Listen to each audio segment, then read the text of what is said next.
Good morning, everybody. The committee meets today to receive testimony on the law of armed conflict and the use of military force, including the status of the 2001 authorization for the use of military force, the AUMF. I'd like to welcome our witnesses and thank them for their willingness to participate in a public discussion of a particularly complex, contested set of issues. We have two panels. First, we're going to hear from the Department of Defense witnesses, including Michael Sheehan, Assistant Secretary of Defense for Special Operations and Low-Intensity Conflict, Robert Taylor, the Acting General Counsel of the Department of Defense, Major General Michael Nagata, the Deputy Director of the Joint Staff for Special Operations and Counterterrorism, and Brigadier General Richard Gross, the Legal Advisor to the Chairman of the Joint Chiefs of Staff. We will then hear from a panel of legal experts holding a variety of views from outside the government. On September 18, 2001, Congress enacted a joint resolution authorizing the President to, quote, use all necessary and appropriate force against those nations, organizations, or persons he determines planned, authorized, or committed or aided the terrorist attacks that occurred on September 11, 2001, or harbored such organizations or persons, close quote. And again, this authority is referred to as the Authorization for the Use of Military Force, or AUMF. Almost 12 years later now, the war in Afghanistan is winding down as we prepare to hand over security responsibility to Afghan forces. And it appears that country no longer serves as a safe haven for al-Qaeda attacks against the United States. Osama bin Laden is dead. Khalid Sheikh Mohammed is in captivity. The ranks of the al-Qaeda leaders who planned and carried out the September 11 attacks have been severely degraded. We are planning to keep a force of perhaps 6,000 to 12,000 after 2014. When all combat forces are to be out of Afghanistan. Also, we continue to hold detainees at Guantanamo Bay and at Bagram in Afghanistan, and our fight against al-Qaeda continues not only in Afghanistan, but also in Pakistan, Yemen, and Somalia. This fight occasionally takes the form of targeted strikes against operational leaders of al-Qaeda and associated forces, groups like al-Qaeda in the Arabian Peninsula and al-Shabaab in Somalia, many of which strikes are reportedly conducted by remotely piloted aircraft or drones. Also, there have been a number of terrorist attacks and attempted terrorist attacks against the United States that have not been conducted by groups affiliated with al-Qaeda and that are presumably then not covered by the AUMF. Against this background, today's hearing will examine the legal basis for the use of military force in accordance with the law of armed conflict, including the use of drones. We have asked our witnesses to help us consider a number of questions, including: what is the continuing vitality of the 2001 authorization for the use of military force a dozen years after its enactment? How will we know when the current conflict is over? Does the AUMF extend to organizations which played no active role in the 9/11 attacks and may not even have existed in 2001? Should the AUMF be extended or modified by legislation to cover groups not associated with al-Qaeda? What is the legal basis for military action in countries like Yemen and Somalia, which are far away from Afghanistan where the 9/11 attacks were planned? What is the legal basis for drone strikes, and should drone strikes be treated any differently than other uses of lethal military force? To what extent is it appropriate for U.S. government entities, other than the U.S. Armed Forces, to use lethal force against al-Qaeda and other terrorist organizations? Does the law of armed conflict and/or the AUMF apply to any such use of force, for instance, by the CIA? Are the issues different if the individual or individuals being targeted are U.S. citizens who have joined an enemy force? What if that U.S. citizen is part of an armed attack from inside the U.S., for instance, against a U.S. military facility? What is the role of Congress in overseeing the use of lethal force, and how can the process be made more transparent without compromising sensitive national security information? These and related matters raise challenging questions, and there is a wide range of views on the answers.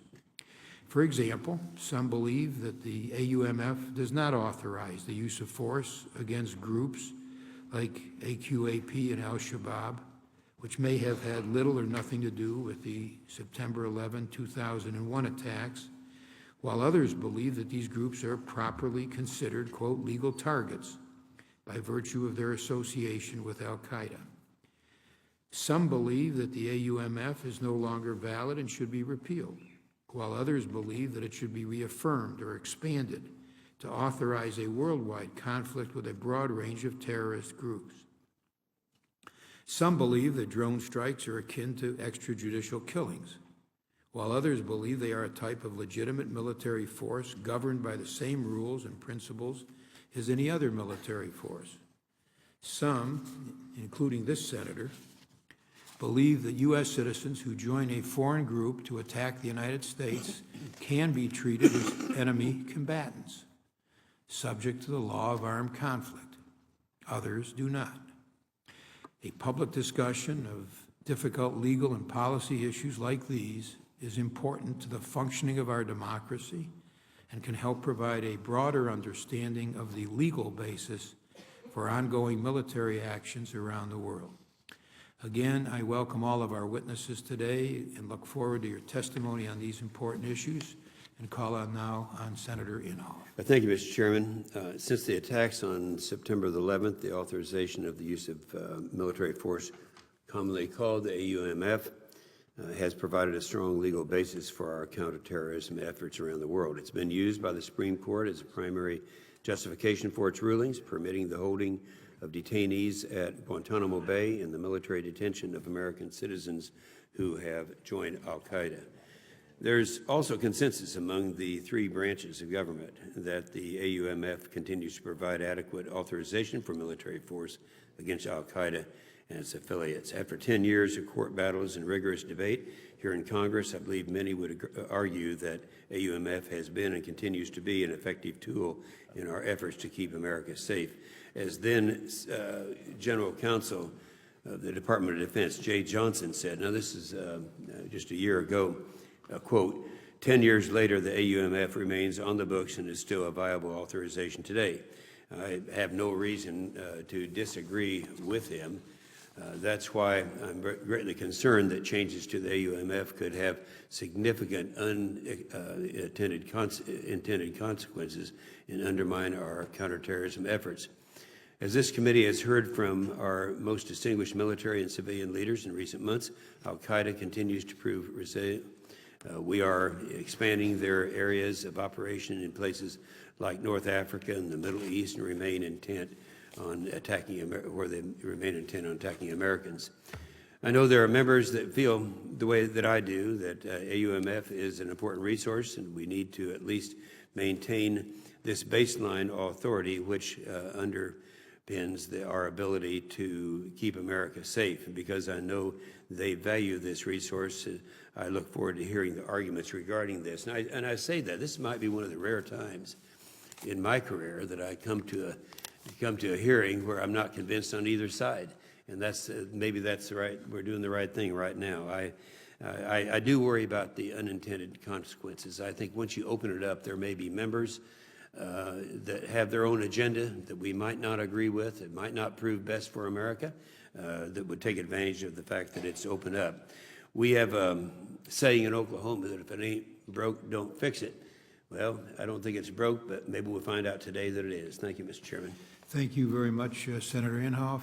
And we will now call on our first panel. And I believe the administration is single statement, which is going to be presented by two witnesses. Is that correct? So Secretary Sheehan, do you want to begin? Yes, Chairman Levin. We have one statement for the record by myself and the Acting General Counsel, and we'll also, both of us, make very short introductory remarks, if that's okay with you, sir. Are you speaking for all four witnesses, or are they going to have their own statements? No, we'll just have two statements, and then we'll open up the questions. But you're not necessarily in your statement then speaking for all four, just for the two of you? It is all four. Yes, all four. Okay. Yes, sir. Thank you. Absolutely. If our other two witnesses later on want to differ with any part of it, I hope they will feel free to do that. Absolutely. Thank you, Secretary Sheehan. Chairman Levin, Ranking Member Inhofe, and members of the committee, thank you for the opportunity to testify about the legal framework for the U.S. military operations to defend our nation. This hearing is intended to focus on the laws of war specifically related to our counterterrorism policy. With me today are Acting General Counsel of the Department of Defense, Mr. Robert Taylor, Legal Counsel, the Chairman of the Joint Chiefs of Staff, Brigadier General Rich Gross, and the J-37, Major General Mike Nagata. The panel discussed basically three things. First, the legal framework governing the use of military force. Secondly, the law governing whom the U.S. military may target with military force in the current conflict against al-Qaeda and associated forces.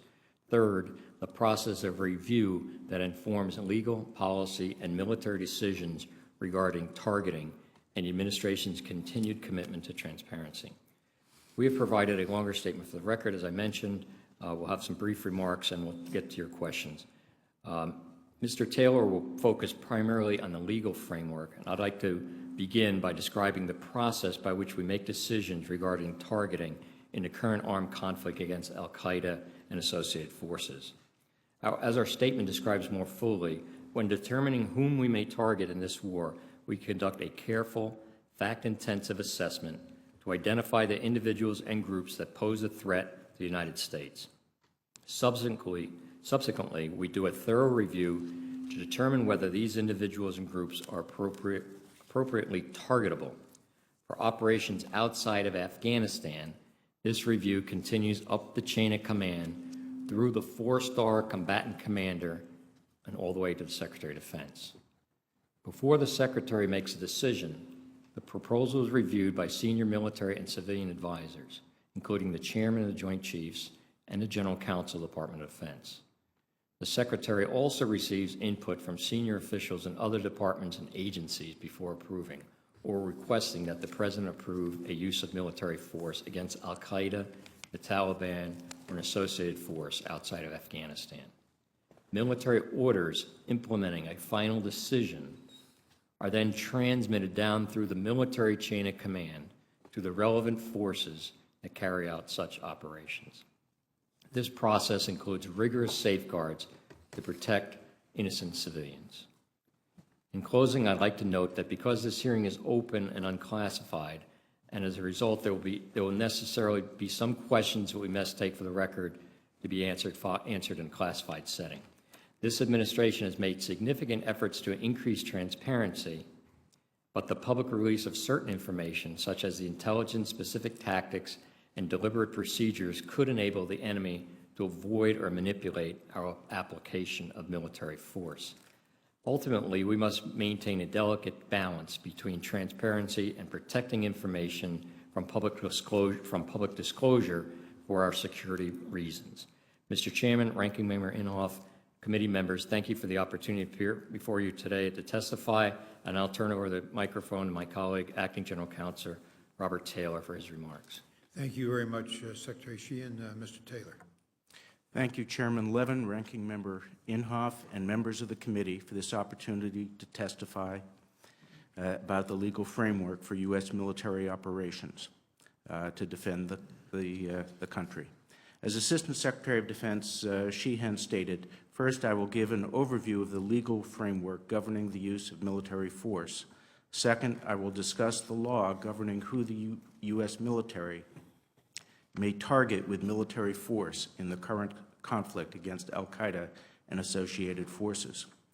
The administration has outlined the legal framework for the current conflict in numerous public speeches, including speeches by Attorney General Holder and former Department of Defense General Counsel Jay Johnson, which should give some sense of the extraordinary care with which the U.S. military ensures that its efforts to address the threat posed by al-Qaeda and its associated forces follow all applicable law in its military operations. That means that U.S. military operations must comply with both U.S. domestic law and international law. The United States remains in a state of armed conflict against al-Qaeda, the Taliban, and associated forces. As the September 11, 2001 attacks showed, these organizations are determined to kill U.S. citizens, and their actions since that time show that we continue to use military force to defend our nation against this enemy. As a matter of domestic law, all three branches of our government have recognized that the President may use military force in order to prosecute the conflict against al-Qaeda, the Taliban, and associated forces. The authorization for the use of military force, enacted 1 week after the attacks of September 11, explicitly authorizes the President to direct the use of military force in defending the nation. In the AUMF, Congress authorized the President, quote, to use all necessary and appropriate force against those nations, organizations, or persons he determines planned, authorized, committed, or aided the terrorist attacks that occurred on September 11, 2001. Some have questioned whether we may continue to rely on the AUMF nearly 12 years after its enactment. As a matter of international law, the United States may use force in accordance with the law of armed conflict in order to prosecute its armed conflict against al-Qaeda, the Taliban, and associated forces in response to the September 11, 2001 attacks, and the United States may also use force consistent with our inherent right of national self-defense. We believe that there will eventually come a point when our enemy in this armed conflict, al-Qaeda, the Taliban, and associated forces, is defeated and we are no longer in an armed conflict. At that point, the law enforcement and intelligence professionals will have the lead in our counterterrorism efforts against individuals who are the scattered remnants of al-Qaeda or who are part of groups unaffiliated with al-Qaeda, with military tools available in reserve to defend the nation against imminent terrorist attacks. But that is a point we have not yet reached. For now, the careful use of military force alongside other counterterrorism tools remains necessary and appropriate to disrupt, dismantle, and ensure a lasting defeat of al-Qaeda, the Taliban, and associated forces. I believe that existing authorities are adequate for this armed conflict. Should a new group threaten us, the United States can, under both U.S. domestic and international law, respond as necessary. At that point, we would consult with Congress to determine whether additional tools have become necessary or appropriate. Some have also questioned the geographic scope of this conflict. The enemy in this conflict has not confined itself to the geographic boundaries of any one country. U.S. military operations on the territory of another state must comply with international law rules, including respect for another state's sovereignty. This does not prevent us from using force against our enemies outside an active battlefield, at least when the country involved consents or is unable or unwilling to take action against a serious threat. Now I'd like to discuss whom we may target. We are in an armed conflict, and the law of armed conflict applies to our operations. In this unconventional war, we apply conventional legal principles, well-established legal principles reflected in treaties and customary international law. The United States is not at war with an idea, a religion, or a tactic.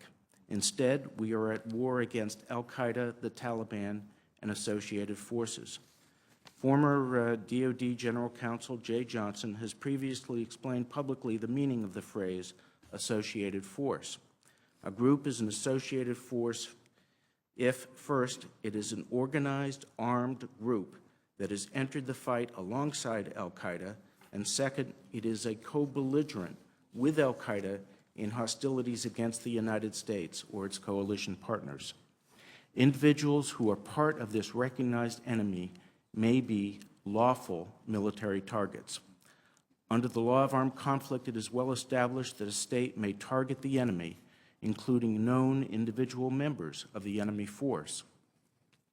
Some among the ranks of al-Qaeda, the Taliban, and their associated forces are U.S. citizens planning attacks against their own country from abroad. Long-standing legal principles and court decisions confirm that being a U.S. citizen does not immunize a member of the enemy from attack. Nonetheless, if we know in advance that the object of our attack is a U.S. citizen, we assume that constitutional rights, including the Fifth Amendment's Due Process Clause, attach to a U.S. citizen even while he is abroad, and we consider those rights in assessing whether that individual may be targeted. With respect to such a military operation, the due process requirements under the Fifth Amendment are satisfied at least when three criteria are met. First, an informed high-level official of the U.S. government determines that the individual poses an imminent threat of violent attack against the United States. Whether a threat is imminent incorporates consideration of the relevant window of opportunity to act and the possible harm that missing that window would cause. Second, capture must be infeasible, and the United States will continue to monitor whether capture becomes feasible prior to any strike. This is a fact-specific inquiry, but considers the relevant window of opportunity, whether the particular country would consent to a capture operation, and other factors such as the risk to U.S. personnel. Third, the operation must be conducted in a manner consistent with applicable law of armed conflict principles. We take extraordinary care to ensure that all military operations, not just the exceptional cases of those against U.S. citizens, are conducted in a manner consistent with well-established law of armed conflict principles, including humanity, which forbids the unnecessary infliction of suffering, injury, or destruction; distinction, which requires that only lawful targets, such as combatants and other military objectives, may be intentionally targeted; military necessity, which requires that the use of military force, including all measures needed to defeat the enemy as quickly and efficiently as possible, which are not themselves forbidden by the law of war, be directed at accomplishing a valid military purpose; and proportionality, which requires that the anticipated collateral damage of an attack not be excessive in relation to the anticipated concrete and direct military advantage from the attack. These well-established rules that govern the use of force in armed conflict apply regardless of the type of weapon system used. From a legal standpoint, the use of remotely piloted aircraft for lethal operations against identified individuals presents the same issues as similar operations using manned aircraft. However, advanced precision technology gives us a greater ability to observe and wait until the enemy is away from innocent civilians before launching a strike, and thus minimizes the risk to innocent civilians. As Assistant Secretary Sheehan mentioned, before military force is used against members of al-Qaeda, the Taliban, and associated forces, there is a robust review process which includes rigorous safeguards to protect innocent civilians. Thank you. I look forward to answering your questions along with my colleagues. Thank you very much, Mr. Taylor. We're going to have a 6-minute first round here, and there may be the need for a second round, but we have a lot of senators and a lot of witnesses and a second panel, so we're going to give it a go at 6 for the first round. Let me start with you, I guess, Secretary Sheehan. In the view of the administration, should the AUMF be expanded or modified to cover terrorist groups that are not associated with al-Qaeda or for any other reason? Thank you, Mr. Chairman. At this point, we're comfortable with the AUMF as it is currently structured. Right now, it does not inhibit us from prosecuting the war against al-Qaeda and its affiliates. If we were to find a group or organization that was targeting the U.S., first of all, we would have other authorities to deal with that situation. I was in the government prior to 9/11 when we conducted strikes against groups before we had the AUMF specific post 9/11 authority. So we could use other authorities to take on those types of organizations. But for right now, for our war against al-Qaeda, the Taliban, and their affiliates, the AUMF serves its purpose. Now, under the definition of enemy, do you agree that mere sympathy with al-Qaeda is not sufficient to be an associated force for purposes of the AUMF? Yes, Senator. Sympathy is not enough, as Jay Johnson and others have mentioned in public. It has to be an organized group, and that group has to be in co-belligerent status with al-Qaeda operating against the U.S. Is there any good reason why both Congress and the public should not be informed of which organizations and entities the administration has determined to be co-belligerents of al-Qaeda, and to promptly be informed of any additions or deletions from that list? Senator, I think that the appropriate role for the Congress is in its oversight in regarding the designation of groups. A lot of these groups, as you know, Senator, have very murky membership, and they also have very murky alliances and shifting alliances, and they change their name, and they lie and obfuscate their activities. So I think it would be difficult for the Congress to get involved in trying to track the designation of which are the affiliate forces. We know when we evaluate these forces what they're up to, and we make that determination based on their co-belligerent status with al-Qaeda, and make our targeting decisions based on that criteria rather than on the shifting nature of different groups and their affiliations. Is there a list now? Is there an existing list of groups that are affiliated with al-Qaeda? Senator, I'm not sure there's a list per se. I'm very familiar with the organizations that we do consider right now are affiliated with al-Qaeda, and I could provide you that list. Would you give us that list? Yes, sir, we can do that. And when you add or subtract names from that list, would you let us know? We can do that as well, Mr. Chairman. Thank you.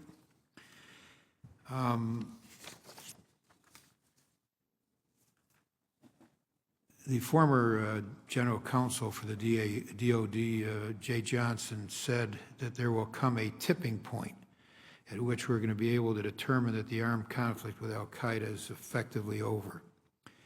And he said, well, I think you're probably familiar with that speech.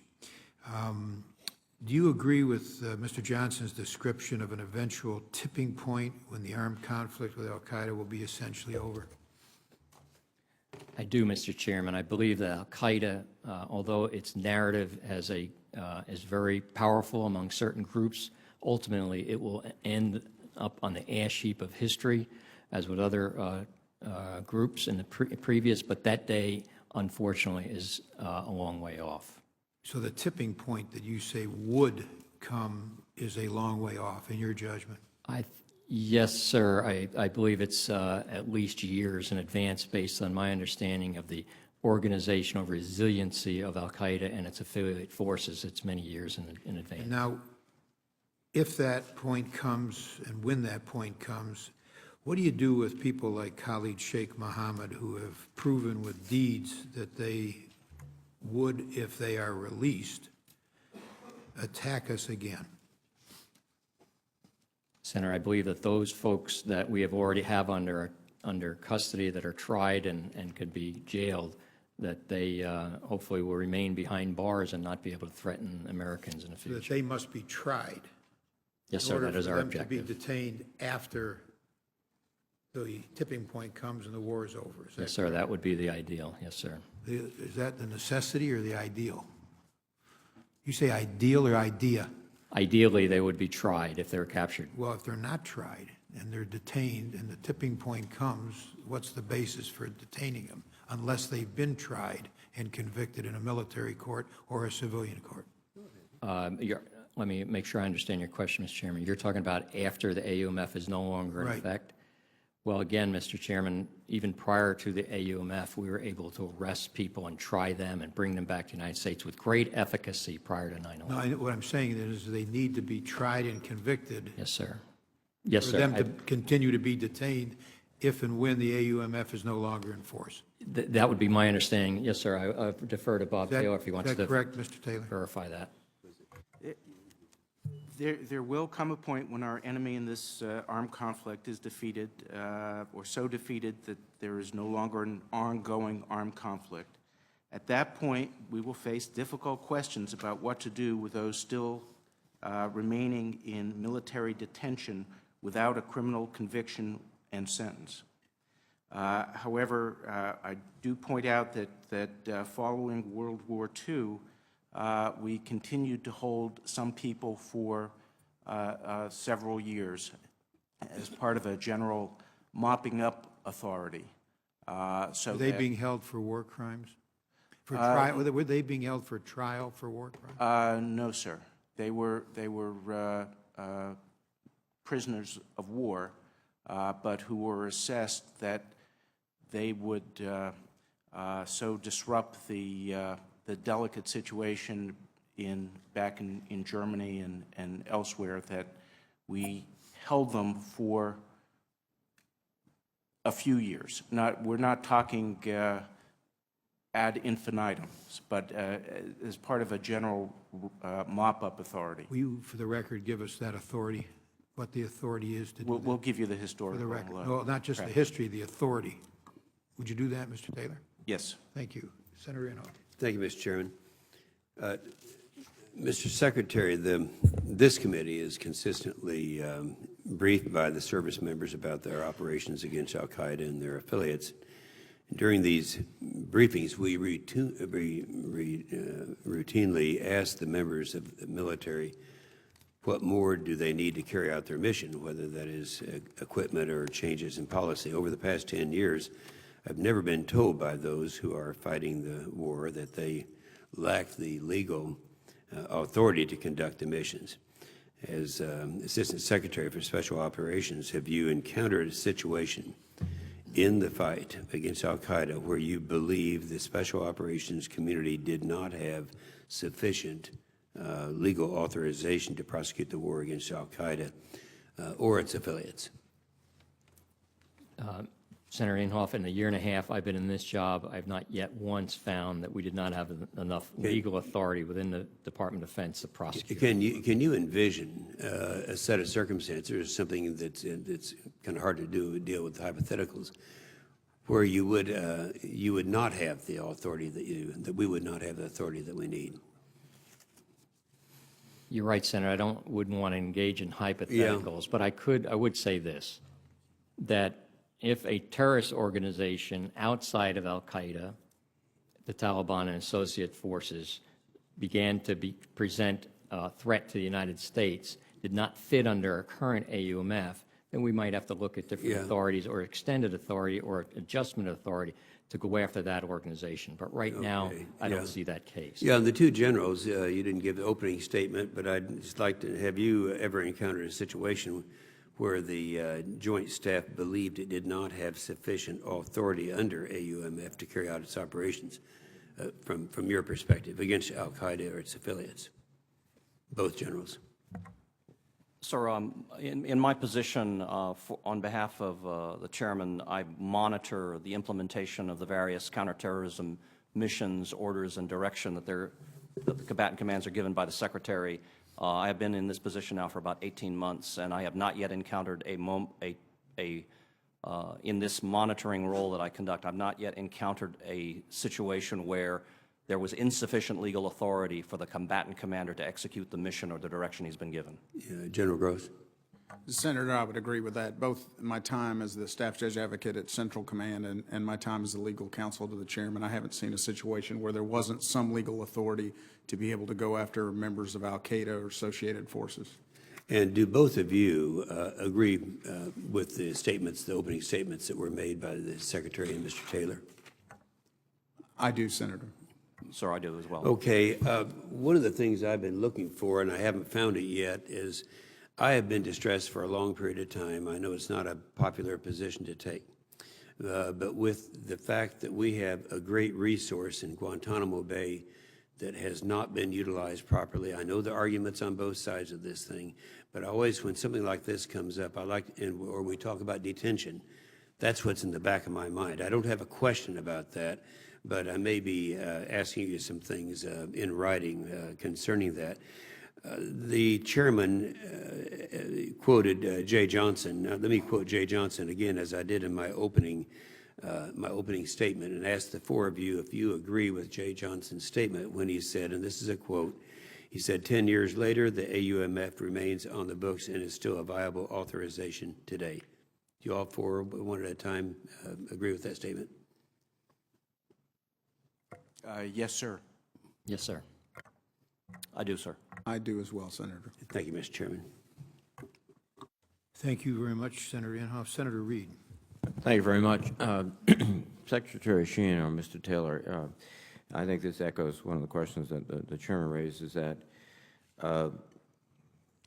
do we have, I presume that it is the president ultimately that designates who or what is an associate force of al-Qaeda. Is that correct? Within the AUMF, I believe we do that. Within the Pentagon, we designate that, sir. So within the Pentagon, you will designate that group or individuals, perhaps? Well, it would be, it might well begin at the Pentagon, but it would be considered through the interagency. But is the decision ultimately made by, going back, made by the president or made by the interagency, i.e. The decision to take military action would be subject to the president. Obviously, but the legal conclusion that this is an associated force is something that would be a lawyer's judgment, but whether there's any policy consequence of that would be up to the policymakers. But the reality would be then the president would be, not just the president, but the Secretary of Defense, then up to the president, would be presented with operational plans, but the decision had already been made that this group or this individual is in an associated force with al-Qaeda. Is that the way it works? The issue of affiliated force has not gone to the presidential level, Senator. That issue is managed much lower level. Should that issue be shared with the Congress, and obviously in a classified setting? Should the Congress have the ability to confirm or reject? Yes, sir, and the chairman specifically asked me about that, which groups we now consider part of affiliated force, and I committed to him that I would provide that to him as well as any changes that we had in the Well, my question would be appropriate for Congress to have a role in not just reviewing but deciding. Right, sir. I would think that that's a decision better for the executive branch. As I mentioned to the chairman, that these organizations and right now are quite savvy in regards to how they're perceived overseas, and so they're always shifting their rhetoric, their names and affiliations, and I think that's better left to the executive branch. Thank you. Let me ask a question which there are operationally military personnel under Title 10. There are intelligent personnel under Title 50.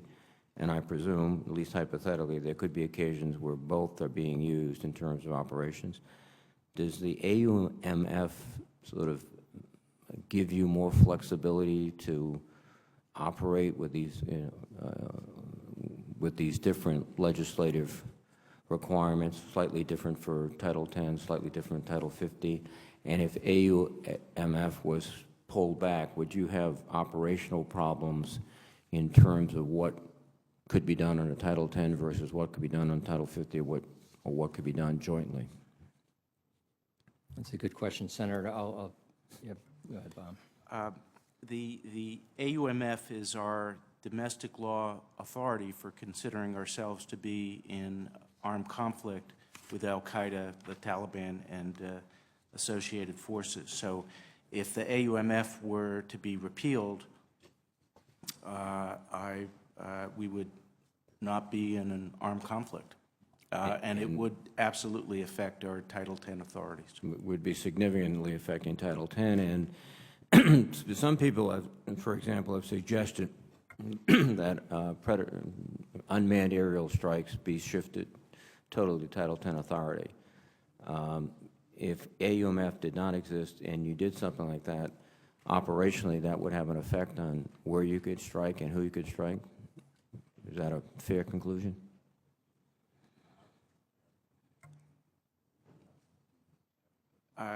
Yes, it would. Okay, thank you.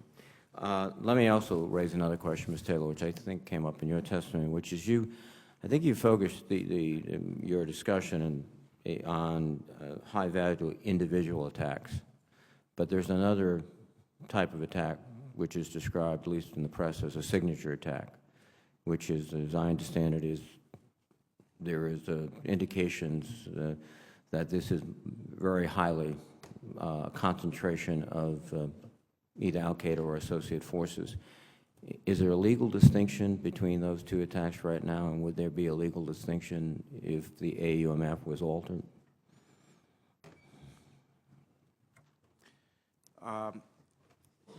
Attack against an enemy force is something that is consistent with the law of armed conflict.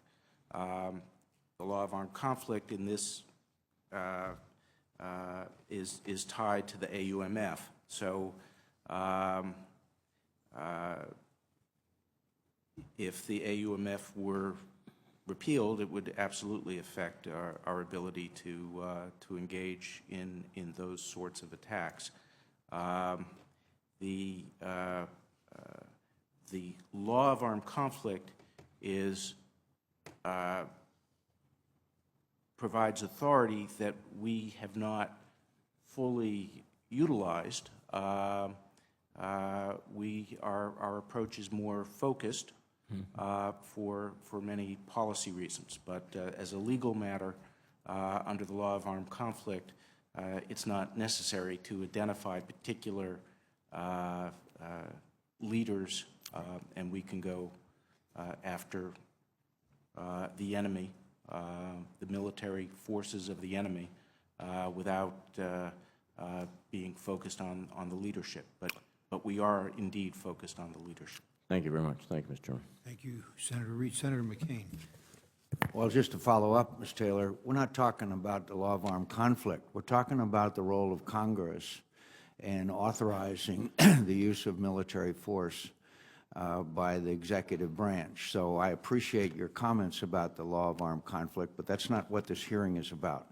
What this hearing is about a resolution that was passed now coming up on 12 years ago, and I think it's important for all of my colleagues to read that again, which says the President is authorized to use all necessary and appropriate force against those nations, organizations, or persons he determines planned, authorized, committed, or aided the terrorist attacks that occurred on September 11, 2001, or harbored such organizations or persons in order to prevent any future acts of international terrorism against the United States by such nations or organizations.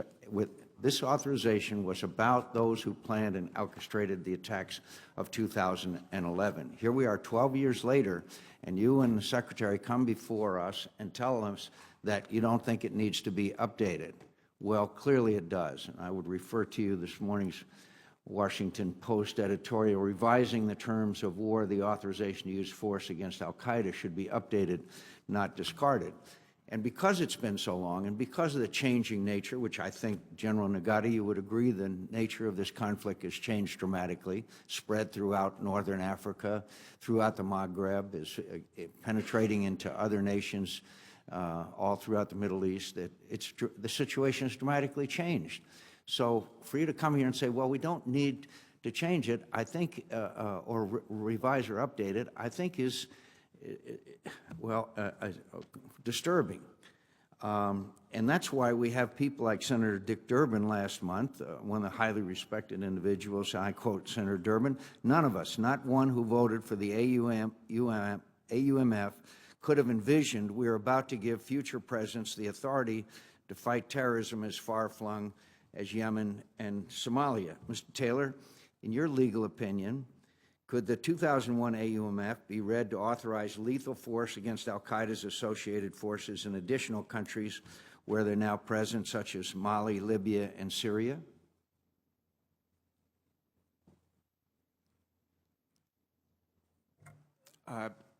As I indicated, we must comply with domestic law. I think it's a and pretty international law. straightforward question, Mr. Taylor. On Do you want me to the repeat domestic it? law side, yes, sir. You believe that the 2001 AUMF authorizes lethal force against Al-Qaeda associated forces in Mali, Libya, and Syria, so we can expect drone strikes into Syria if we find Al-Qaeda there? On the domestic law side, sir, I said if, you know, I hate to speculate on a hypothetical, but Well, the President, in your view, the President has the authority to do that. in my view, the AUMF authorizes us to be at war with Al-Qaeda, the organization behind the 2001 September 11 attacks, and that organization continues, and it has associated forces that have joined with that organization, and yes, sir, we are authorized to attack those who have chosen to associate with that organization.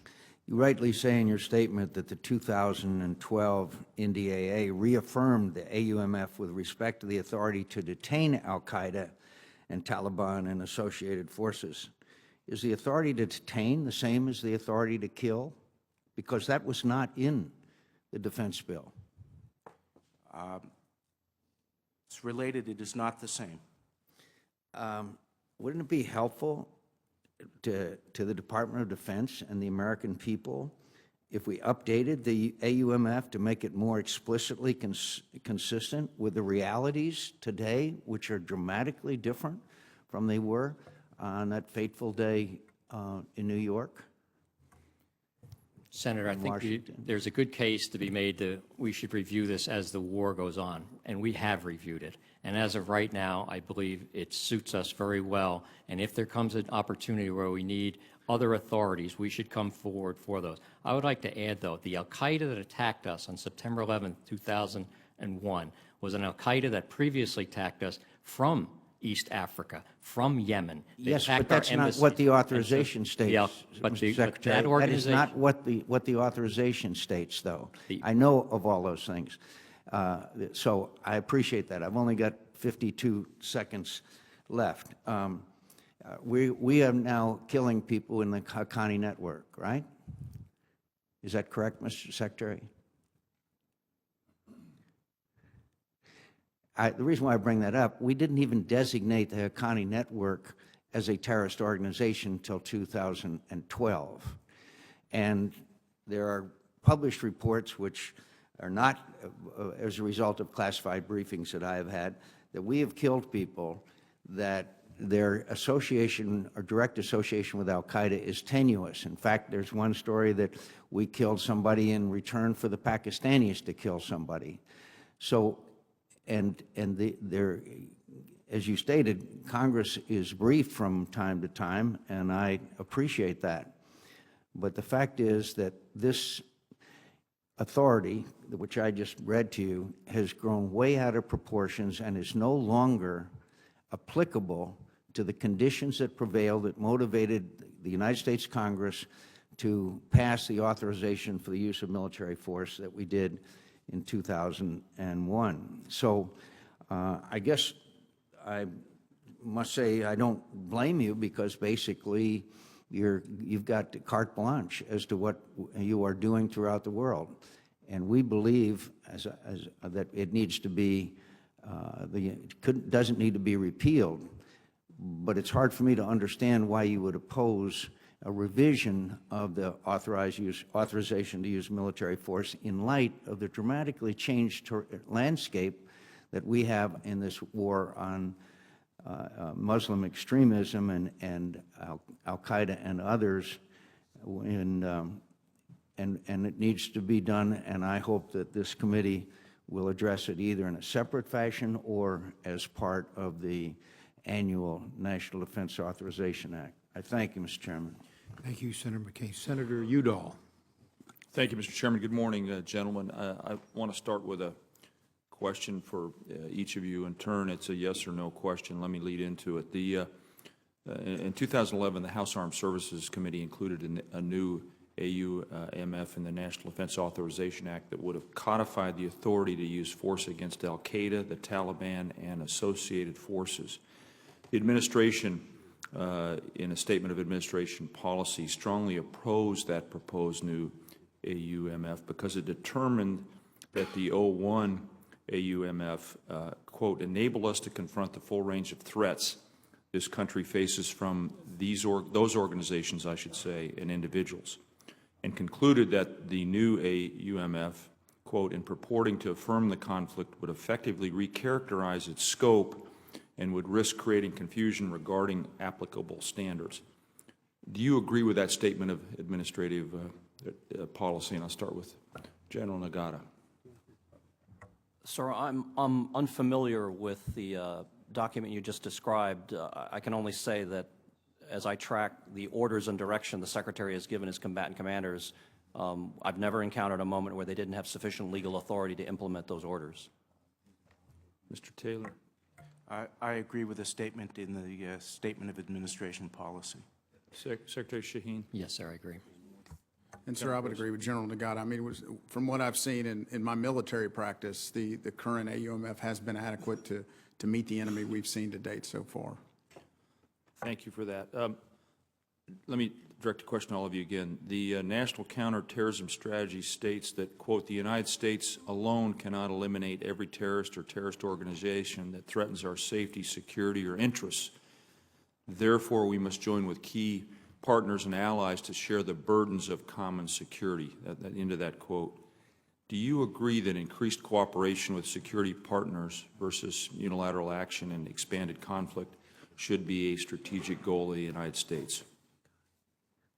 I'll start with General Nagata again. Sir, I do agree. Working with partner nations and allies is crucial. Mr. Yes. Taylor. Yes, sir, and it's specifically part of the 2012 defense guidance. Yes, sir, I agree as well. Thank you for that. Secretary Shaheen, let me turn to you. If a negotiated settlement between the government of Afghanistan and the Taliban were to be signed, would the AUMF still apply to the Taliban? In other words, could we be in a situation in which Afghanistan is no longer war against Mullah Omar's Taliban, but we still are? Or if we also accept such a negotiated settlement, could we be in a situation in which we are at war with al-Qaeda, but not the Taliban? Senator, again, a hypothetical, but I would envision if the question you ask, could that be the case? And the answer would be yes, it could be the case. Yeah, we're certainly dealing with some hypotheticals here. It could be the case, yes, sir. Mr. Taylor, if I could turn to you, if the United States faces an imminent threat to which Congress could not respond in a timely fashion, does the President of the United States have Article II authority to use military force to repel an imminent threat to the safety of Americans? Yes, sir, he does. Secretary Sheen, let me turn back to you. In your judgment, what are the potential risks and consequences associated with passing a new authority to use military force? Senator, I think the force, the AUMF currently structured works very well for us. So I guess we would be concerned that any change might restrict our combatant commanders from conducting their operations they have in the past. So right now we're comfortable in it. And I think Senator Inhofe said if it ain't broke, don't fix it. I would subscribe to that policy.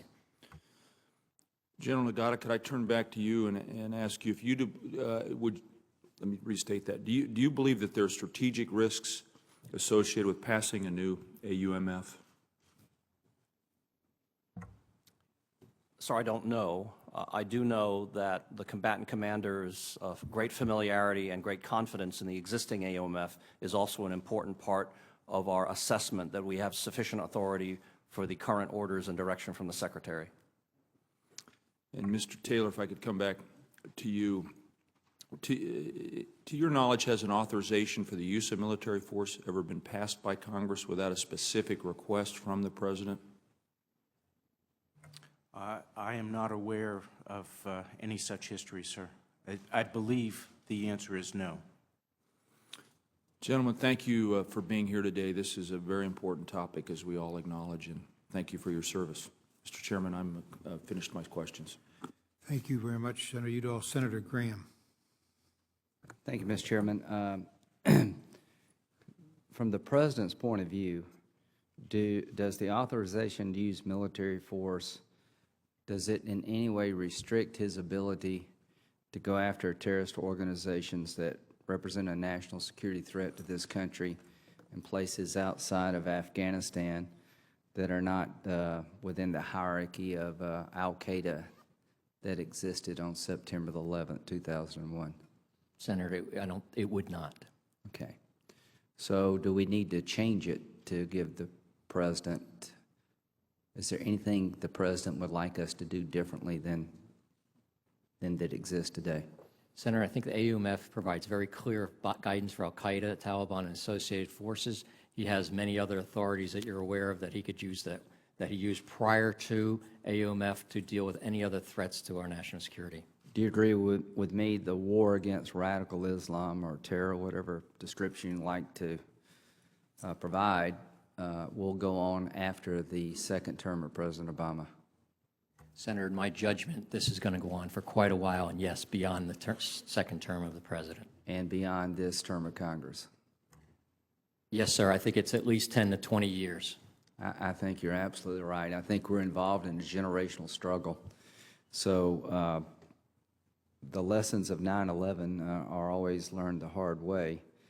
So your advice would be to the committee is to do nothing? Senator, I think it's appropriate to review a law that was written 12 years And ago. doing nothing is an exceptional, for Congress, could be the right answer more often than not. Yes, sir. I think it's appropriate time to review this, and we're taking this very seriously to review it. But at this time, we don't find that it would improve our ability to conduct our global campaign against these organizations. Well, General, do you agree with that? Senator, I agree that the current AUMF is adequate for us. We have, in the time I've had in Central Command down at ISAF in Afghanistan and also here on the Joint Staff, we've been able to go after the enemy that fits within the AUMF. Do you agree with me, Mr. Secretary, that the inherent authority of the President as Commander-in-Chief would give him or her great latitude in terms of pursuing terrorist organizations that represent a threat against the United States apart from Congress? Yes, sir, I do agree. But you also agree that when the Congress and the President and our courts are all aligned, we're stronger as a nation?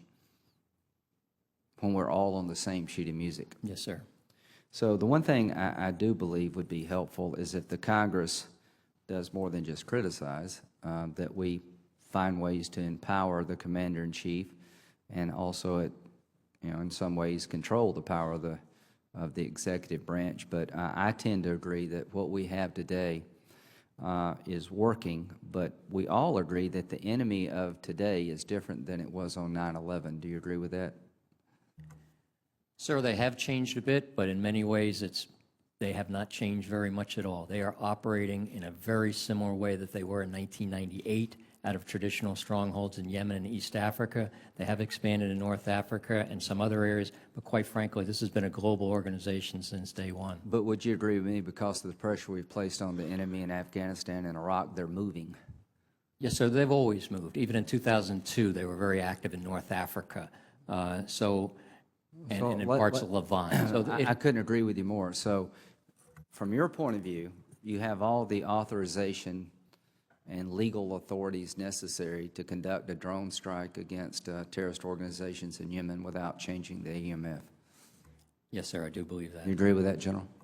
I do, sir. General, do you agree with that? I do, sir. Okay. Could we send military members into Yemen to strike against one of these organizations? Does the President have that authority to put boots on the ground in Yemen? As I mentioned before, there's domestic authority and international law authority. At the moment, the basis for putting boots in the ground in Yemen, we respect the sovereignty of Yemen, and it would, No, I'm not talking about that. I'm talking about, does he have the legal authority under our law to do that? under domestic authority, he would have that authority. I hope the Congress is okay with that. I'm okay with that.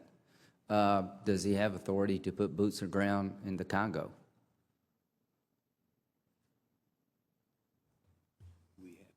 Yes, sir, he does. Okay. Do you agree with me that when it comes to international terrorism, we're talking about a worldwide struggle? Absolutely, sir. They've Would been- you agree with me the battlefield is wherever the enemy chooses to make it? Yes, sir, from Boston to the Fatah. I couldn't agree with you more. Do you agree with that, General? Yes, sir, I agree that the enemy decides where the battlefield is. And it could be any place on the planet, and we have to be aware and able to act. And do you have the ability to act, and you're aware of the threats? Yes, sir, we do have the ability to react, and we are tracking the threats globally. From my point of view, I think your analysis is correct, and I appreciate all of your service to our country. Thank you, Senator Graham. Senator Donnelly. Thank you, Mr. Chairman. Would you call the al-Nusra Front in Syria an AQ-affiliated terrorist group? Yes, sir, I would. Would you say that the AUMF applies to the al-Nusra Front? That's a legal question.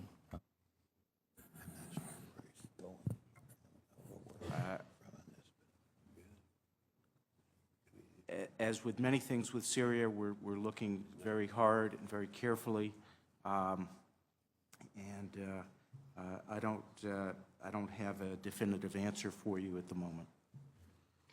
Well, following up on Senator Graham's question, would we have the ability to act against al-Nusra today under the AUMF?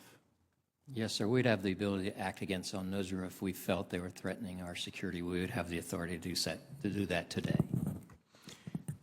Do we feel today that al-Nusra is threatening our security? Senator, I believe that I don't want to get in this setting the decision-making we have for how and we target different groups and organizations around the world. Okay.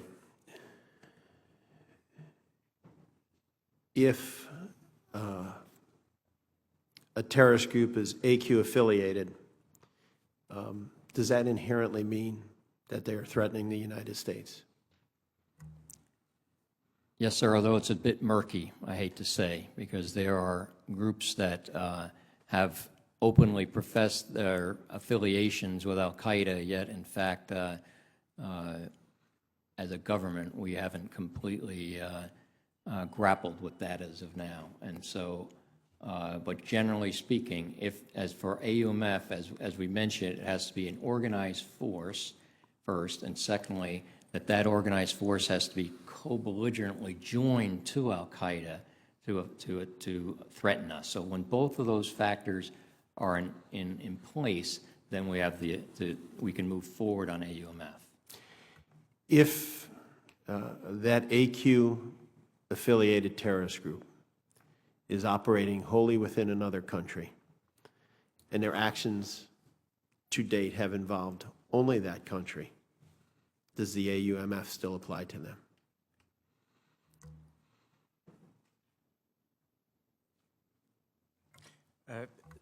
Senator, as we indicated, we would do a fact-intensive, careful consideration. And as Secretary Sheehan mentioned, one of the conditions is that they become co-belligerent with al-Qaeda in its hostilities against the United States or its coalition partners. And that's... Is that a call that you make as you see it? Yes, sir.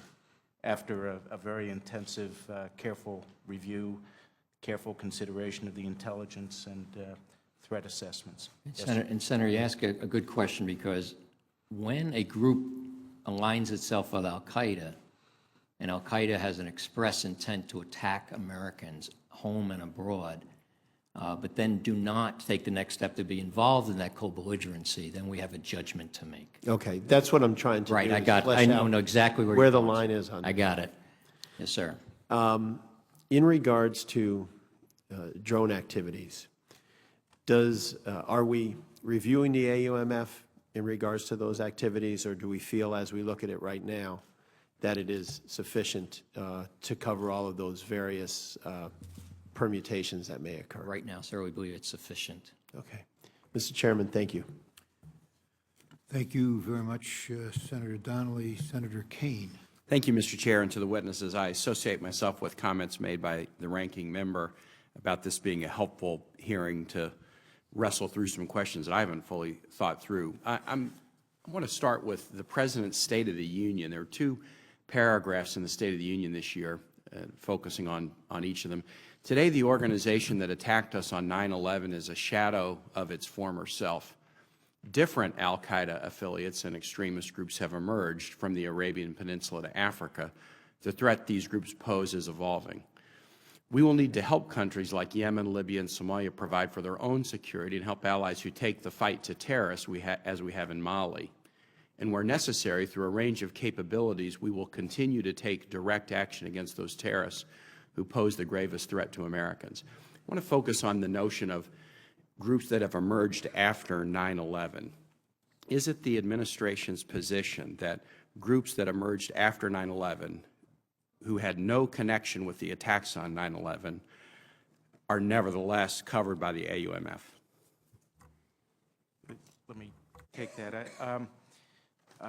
If they've become an associated force with al-Qaeda, then they have joined with the organization that was responsible for those 9/11 attacks, and we believe they are fully covered by the AUMF.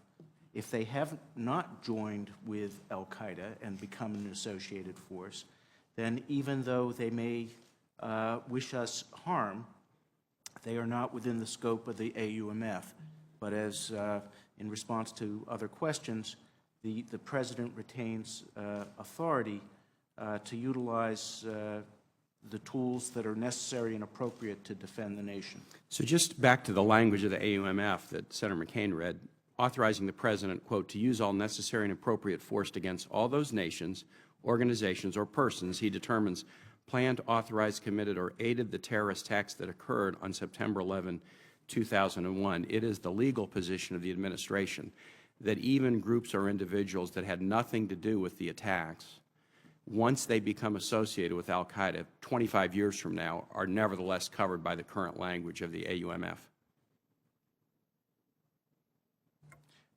I don't want to say 25 years from now, but today, yes.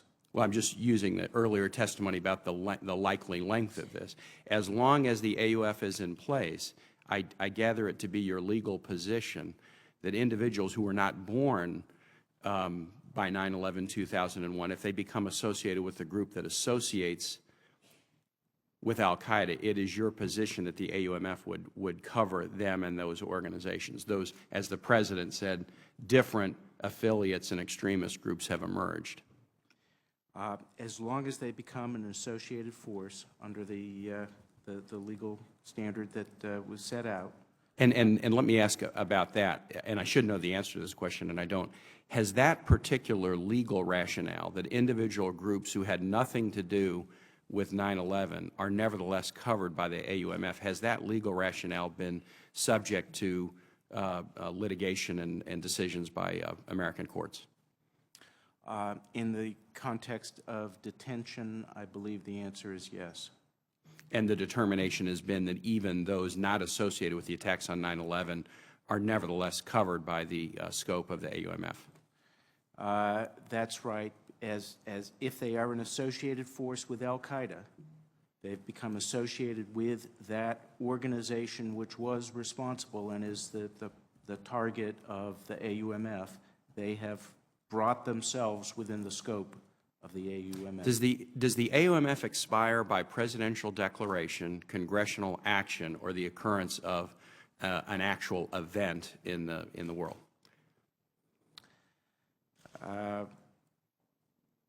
That's There is, it is a statute. We have not determined that the conflict has come to an end. Precisely how that would be written and established is unclear. It is clear that if Congress retracted the AUMF, at that point the authority would come to an end, correct? That is correct. There would still be the international law of war and other doctrine that the President and Congress could operate under. But aside from Congress retracting the AUMF, whether there is an actual event or could the President take some action that would end the AUMF, that has not yet been determined. That's correct. But if for example, the President were to issue a declaration stating that the conflict against al-Qaeda has been concluded, I would think that that would constitute an end. The second paragraph that just very quickly in the President's remarks, as we do so, can fight terrorism, we must enlist our values in the fight. In the months ahead, I will continue to engage with Congress to ensure not only that our targeting, detention, and prosecution of terrorists remains consistent with our laws and system of checks and balances, but that our efforts are even more transparent to the American people and to the world. This obviously is part of that. Does the administration have a current plan for engaging in a public discussion with the American people in the world, or a public discussion with Congress about the sort of policy and legal architecture surrounding these decision-making processes? Senator, the President has made clear that he wants to move forward in terms of transparency with these programs, and the administration is committed to expanding that dialogue, and we will hope to continue to do that in the months ahead. Thank you, Mr. Chair. Thank you very much, Senator Kane. Senator King.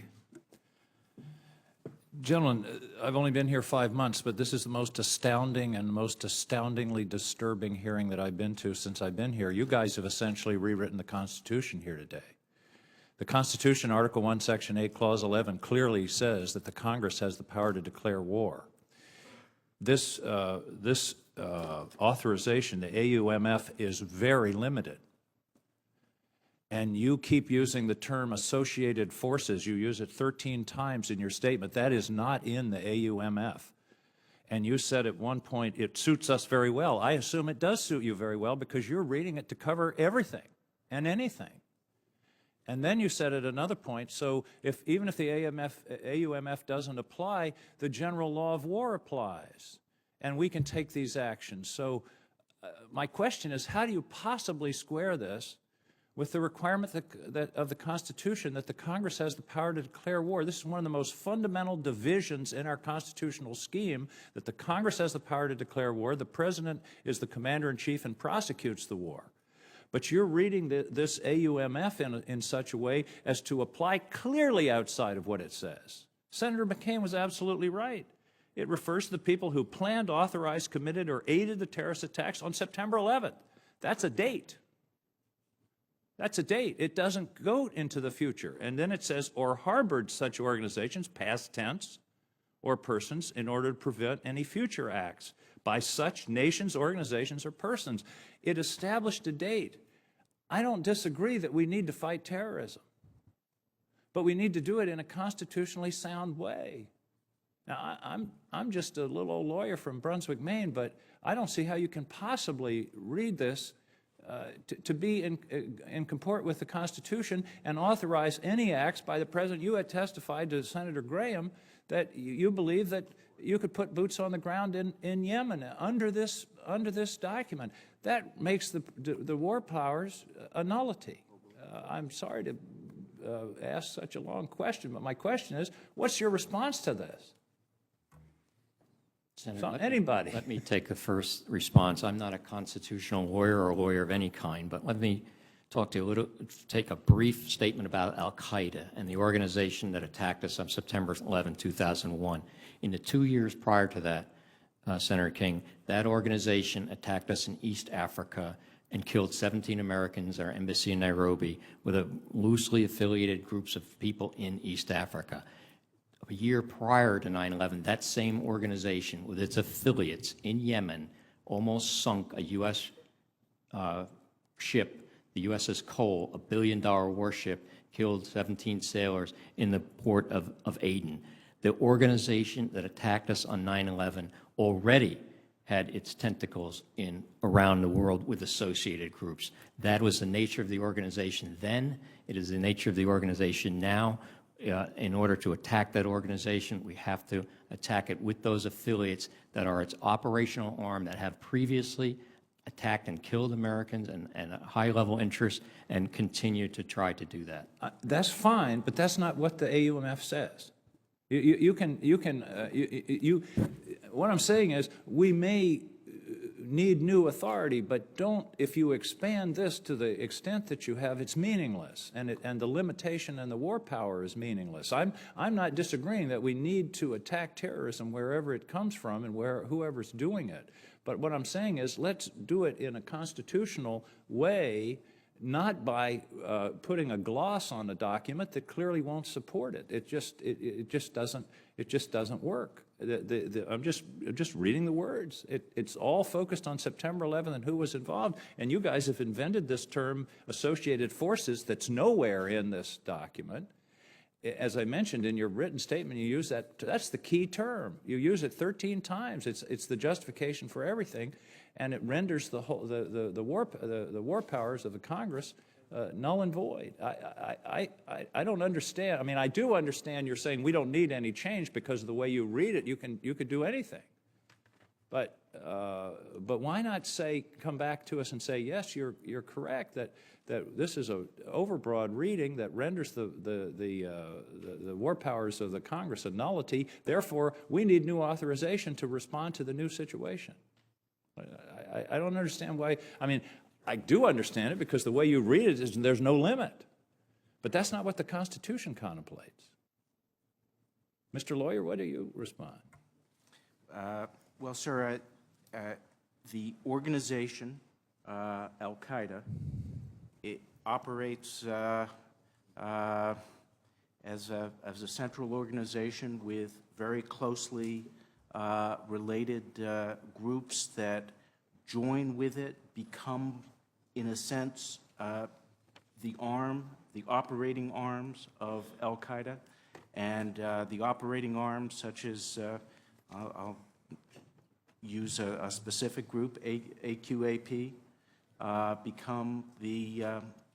didn't exist on September 11th, 2001, but they have joined in with Al-Qaeda, is part of the same belligerency that Al-Qaeda is conducting against us, and we believe that a group like AQAP is certainly within the scope of the authorization for the use of military force enacted by the Congress, and that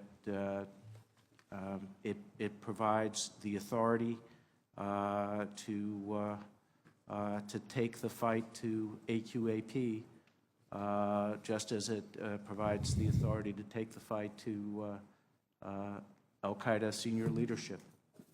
Well, I guess the definition proves too much because it basically is unlimited. It basically says anybody that's hostile to us is therefore aligned with Al-Qaeda and therefore falls under the AUMF and therefore doesn't require any further congressional oversight. I just think we've granted, according to your reading, we've granted unbelievable powers to the president, and I think it's a very dangerous precedent. Mr. Chairman, thank you.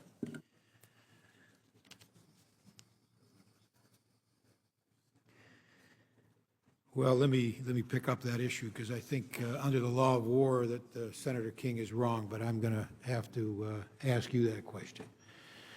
And let me ask you, Mr. Taylor, whether or not it is true that if the United States is authorized to use force against a foreign country or an organization under domestic and international law, if that authority exists, does that authority automatically extend under the law of armed conflict to co-belligerents? Yes, sir. And in other words, does it automatically extend without having to be explicit? Does it automatically extend to those who have aligned themselves with the entity and joined the fight against us, aligned with them. Yes, sir, it does. Now, that's the authority, I believe, that does exist under the authorization for the use of military force, Senator King. Now, that's my opinion. I don't claim to be an expert on the subject, but I do believe that that is an accurate statement, that where you are authorized to use force under domestic law, AUMF, and under international law against a foreign country or organization, that the authority automatically extends under the law of armed conflict to a co-belligerent, to some entity that has aligned themselves with the specified entity against us, in the fight against us. Is that your understanding, Mr. Taylor? That is my understanding. You've Okay, now expressed it we very can, well. I think we'll have to get some further clarification of that, because I don't want to claim to be an expert on that subject, but this, my staff has handed me. Nor do I, Mr. Chairman. I'm just concerned about that reading. Well, but that reading that you. Essentially vitiates the congressional power to declare war. No, I don't think it does. Exactly the point. If Mr. Taylor's answer is correct, and I think it is, then by authorizing an attack against al-Qaeda, it automatically includes any co-belligerent with al-Qaeda under the law of war, I believe, okay? Now, we'll find out whether that's true. We already got one answer from Mr. Taylor, who's the counsel for the DoD. We'll ask the Attorney General as well as to whether or not that is correct. Now, Mr. Taylor, you've also indicated a couple times that both under domestic law and international law that one would need to be authorized to move into a country and attack some entity in that country. For instance, I think the country you used, or that Senator King used, I believe there were two countries. One was Syria and one was in Yemen. There's a sovereignty issue under international law. Is that correct? Yes, sir. So the AUMF may authorize the president to use force against a co-belligerent of al-Qaeda in Yemen under the AUMF, if your reading's correct and my understanding's correct, but it would also have to be legal under international law as well. Is that correct? That is correct. And sir. that then involves sovereignty issues. Yes, sir. You want to explain that? Well, we are a sovereign state in a system of sovereign states. We benefit greatly by respect for each nation's sovereignty. We are bound by treaty that is the UN Charter to respect the sovereignty of other states, and there are, as recognized in the UN treaty, there is the inherent right of self-defense. But that's one basis for overcoming a state's sovereignty if it's necessary for us to exercise our inherent right of self-defense.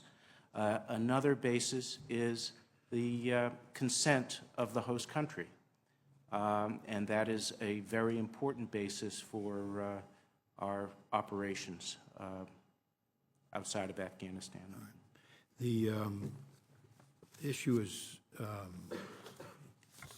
been raised about other entities using, than the DoD using remotely piloted aircraft strikes.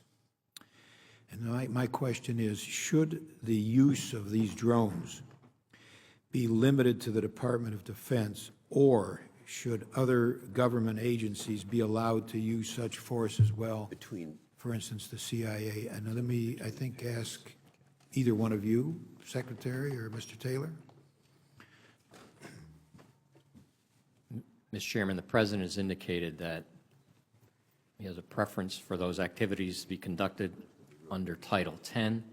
We're reviewing that right now, but I think we also recognize that that type of transition may take quite a while, depending on the theater of operation.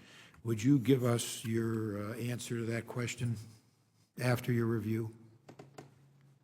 And you're saying that Oh, issue yes, is sir. under review, so. Yes, sir, absolutely. And finally, let me say that I believe every president has exercised authority and claimed authority as commander-in-chief even without the authorization for the use of military force by the Congress. Is that true? Yes, sir, absolutely. And so I presume that this president, like other presidents, would, even if there were no authorization for the use of military force, claim certain power under the commander-in-chief authority of Article 2. Is that Yes, correct? yes, Mr. Chairman. Okay, Senator Reno. Just a couple of brief things here. I'm looking at it, Senator King, as a non-lawyer, because I'm not, but I was here back when it was passed, and I look at the language now. It says those nations, organizations, or persons he determines planned, authorized, committed, or aided terrorist attacks. It's very broad. Maybe at that time we should have worded it maybe another way. But on the other hand, as we look and observe, if there's an abuse of this, I'll be the first one to go and change it. We can do that. We're a legislative body, and make sure that that authority is not there if that authority, in my estimation, would be abused. But you know what? You look at this, it's the most egregious attack on our homeland in history, and at that time, I thought we need something broad. We got to go after these guys. This is not just an observation, because I was around even during World War II. There's not an identifiable enemy out there. There's not a flag that we're against. This is something that is different than anything else. So it required the authority, in my opinion, at the time, to do what we had to do to get these guys. If it should be abused, I'm sure I wouldn't be the only one on this panel that would want to make the changes necessary to preclude that abuse from taking place. That's only an observation I'd make, Mr. Chairman. I'm just going to make part of the record, excuse me, a statement for the record which has been provided to us that says that in World War II, the United States was not just at war with Germany, Italy, and Japan, who we apparently had declared war against and was authorized by Congress, but the United States was also at war with their co-belligerents, Bulgaria, Hungary, and Romania, among others. So I'll make that part of the record. Senator Kane. Just briefly, Mr. Chair, and this is more of a comment based on Mr. Donnelly's question, where this becomes very, very important. And I wasn't going to use any examples because I think hypotheticals can get you into trouble. But Mr. Donnelly asked the question about al-Nusra, and Secretary Sheehan's answer was yes, that would be an affiliated group. It is, I think it is highly, highly important that we stress to the administration that commencing hostilities that put American troops or materiel in harm's way in Syria without fresh congressional discussion and approval, utilizing the 2001 document, would be enormously controversial. The testimony that I hear today suggests that the administration believes that they would have the authority to do that. But I don't want us to walk out of the room with leaving an impression that members of Congress also share the understanding that that would be acceptable. There may come a time when we would need to have that discussion, but I fully believe, in looking at this AUMF, that that discussion would have to take place between the executive and Congress and could not rely on an expanded interpretation of the AUMF language. And so since Senator Donnelly raised that question about Syria and Secretary Sheehan said that al-Nusra would be included in the affiliated groups as currently interpreted by the administration, I just don't want to walk out of this room with any doubt that at least this senator would expect under the Constitution that an administration would come back to Congress and have that discussion and not use this AUMF to justify commencement of hostilities in that theater or others. If I can use your time just to comment, I happen to agree with you that this administration or any other administration would be very wise to come back to Congress before they did what you said in your hypothetical, which was to put boots on the ground in Syria based on this authority. They'd be wise to do it.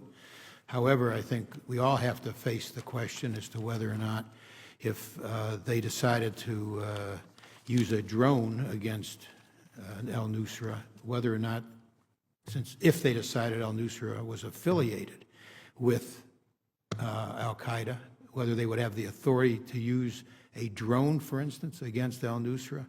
I'm not sure that that would be the same question that you raised in terms of boots on the ground, in terms of the wisdom of a president coming to Congress to discuss that. I think Senator King has raised an extremely important question.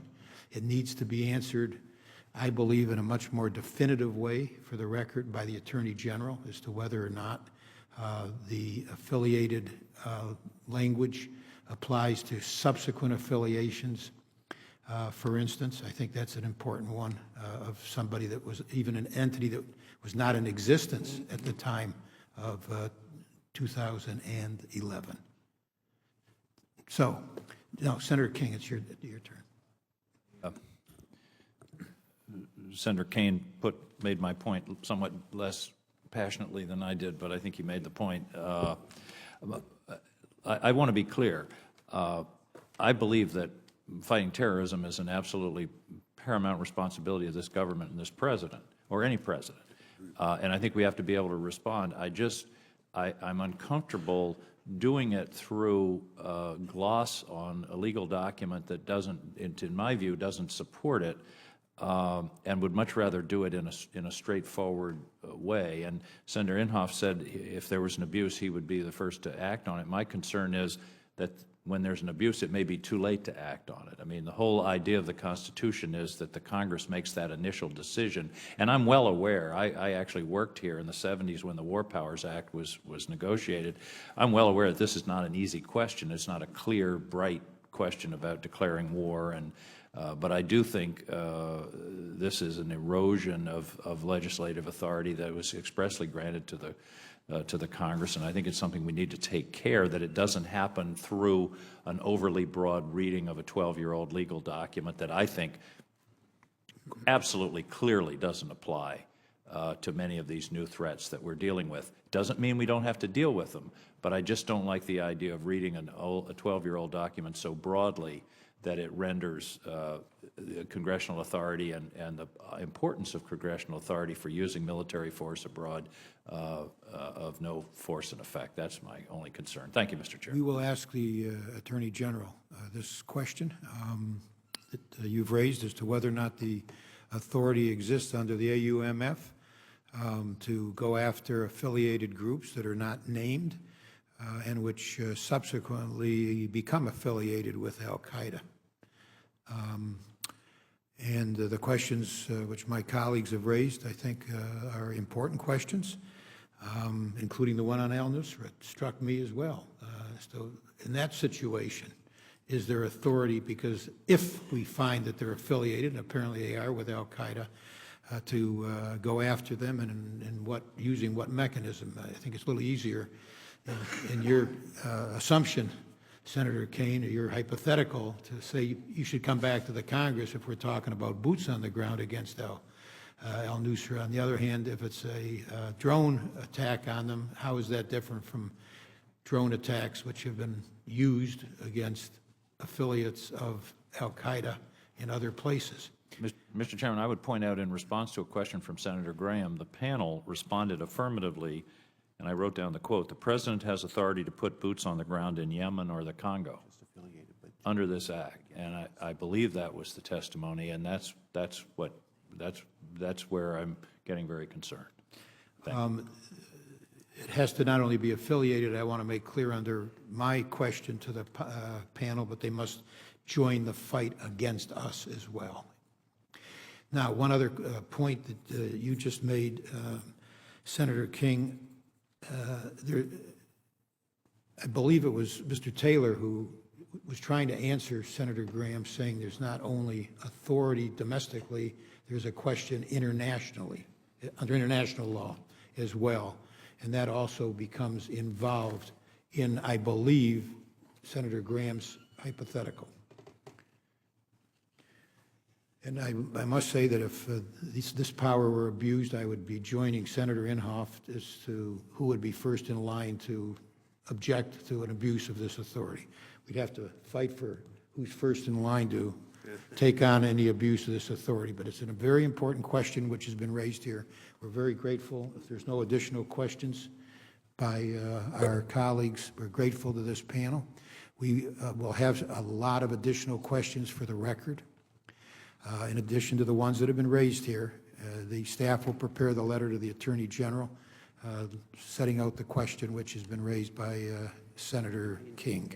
We thank you all. If you don't have anything further, yes, Secretary Sheehan. Senator, just one clarification. When I was asked whether the President had authority to put boots on the ground, which, by the way, is not a legal term, boots on the ground, and when I said he did have the authority to put boots on the ground in Yemen or in the Congo, I was not necessarily referring to that under the AUMF.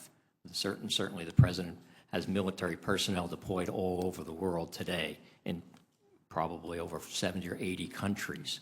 And though that authority is not always under AUMF. So I just want to clarify for the record that we weren't talking about all of that authority subject to AUMF.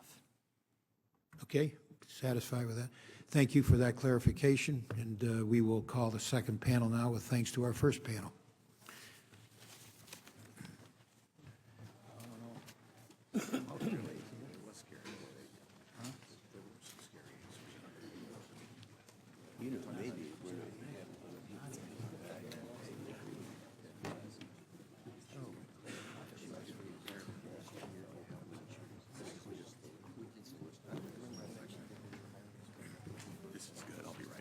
Thank you. Yeah, thanks.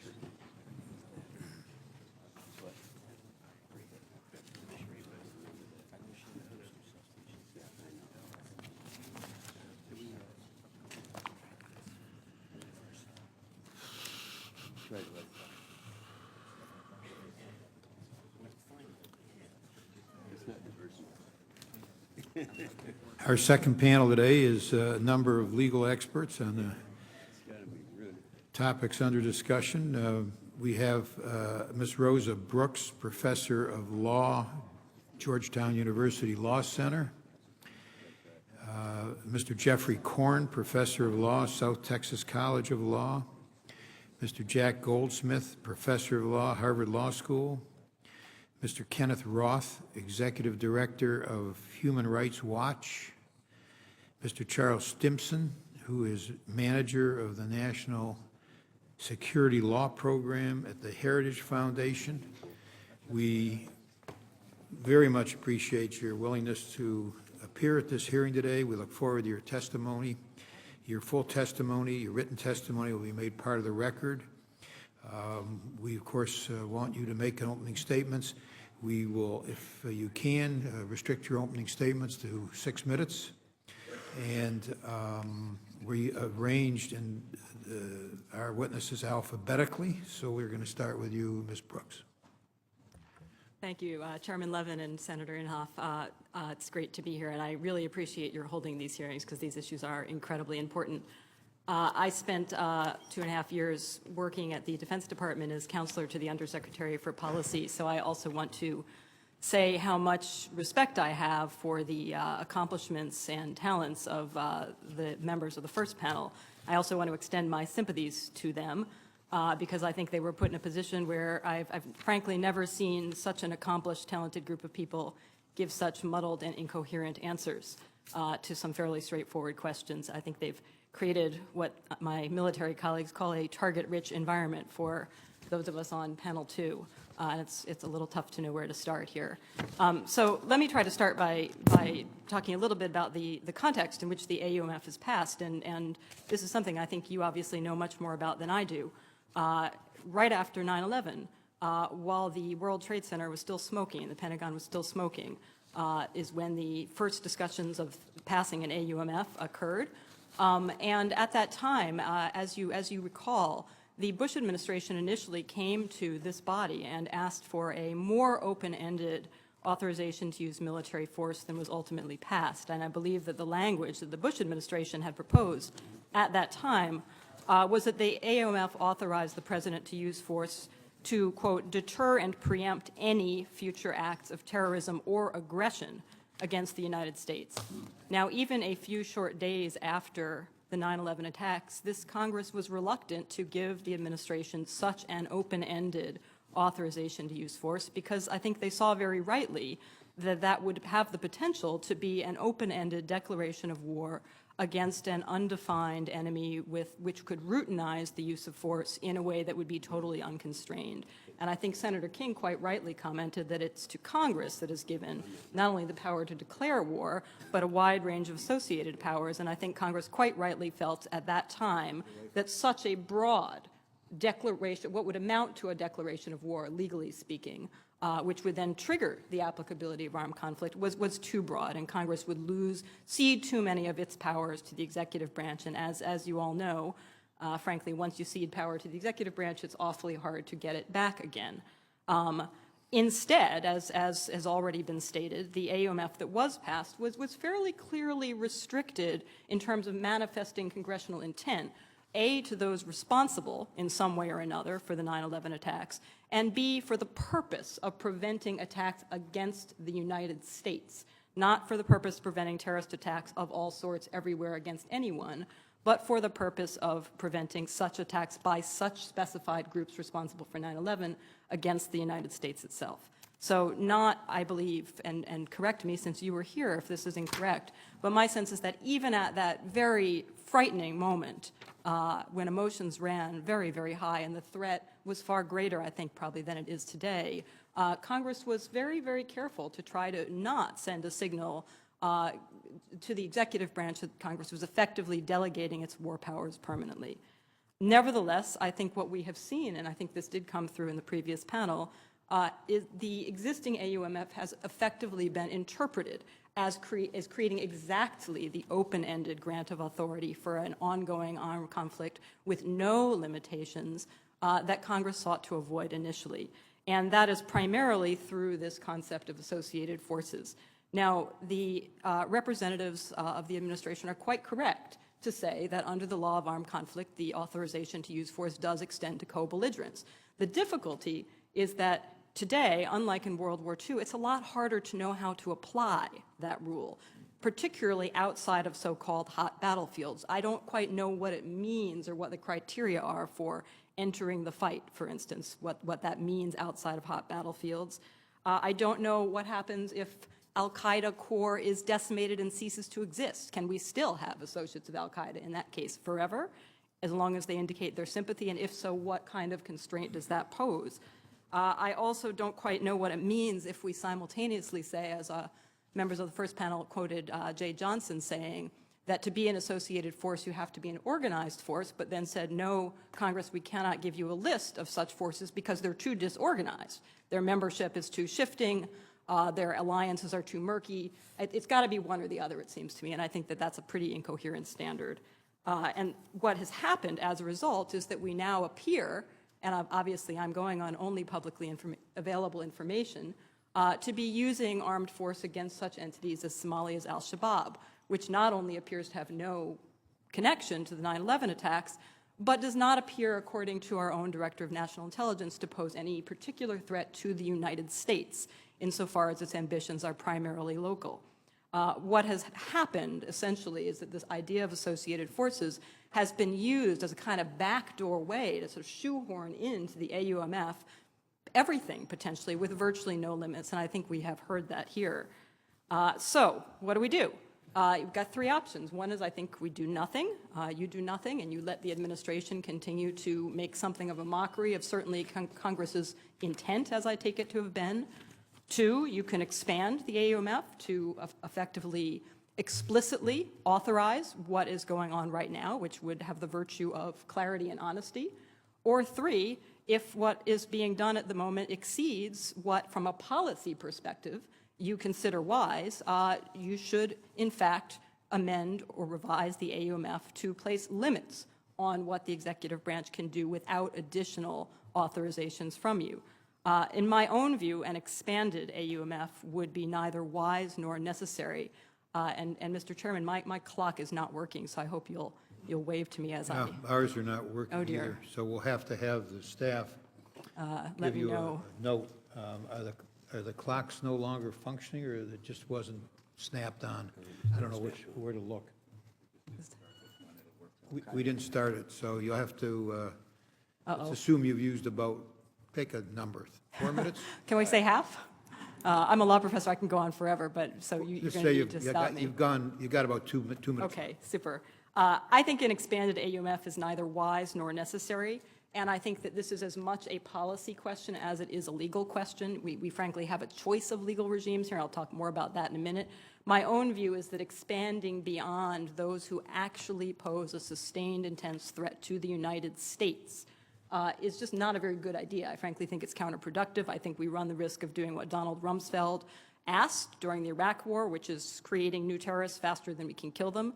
I also think at the moment we are risking alienating some of our key European allies whose view of the applicable international law is very different from ours and who may become somewhat reluctant to share intelligence information with us because they are also operating in a different domestic legal regime and face potential liability in their own courts if they're complicit in what their courts choose to see as extrajudicial killings.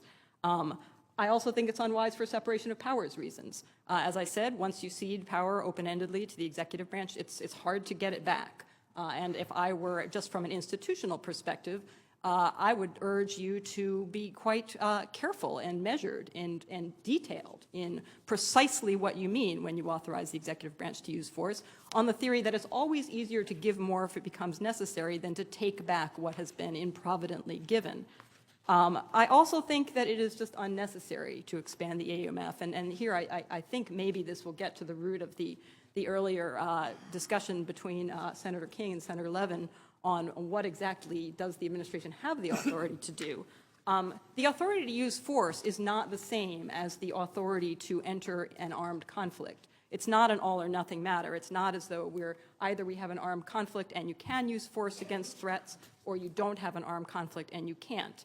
That both from a constitutional perspective, the president clearly has the inherent authority to use force if necessary to protect the United States against a specific imminent threat, and equally under international law. Even if there is no armed conflict, the president clearly has the authority to use military force to protect the United States against an imminent threat. So the president, either way, AUMF or no AUMF, if there is a threat to the United States of the nature that al-Qaeda presented on 9/11, or even frankly a good deal less, if the threat is imminent and specific against the United States, there's no question that whatever this body does, both I think the U.S. public, Congress, and international community would be fully supportive of the president's legal right and indeed responsibility to use force to protect the nation.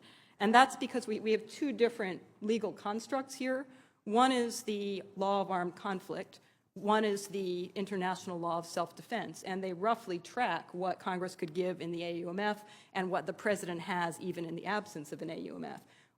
With the law of armed conflict, it's the most permissive legal regime with regard to executive authority to use force in an ongoing way. It has fewest constraints on executive discretion. The president, under the law of armed conflict, once that has been triggered and authorized by this Congress, the president can use force against threats that are not imminent. He can use force against people based on their status, e.g. their membership and affiliations, rather than their actual activities. You can target a sleeping enemy under the law of armed conflict, and the authorization to use force is continuous until such time as the conflict actually comes to an end.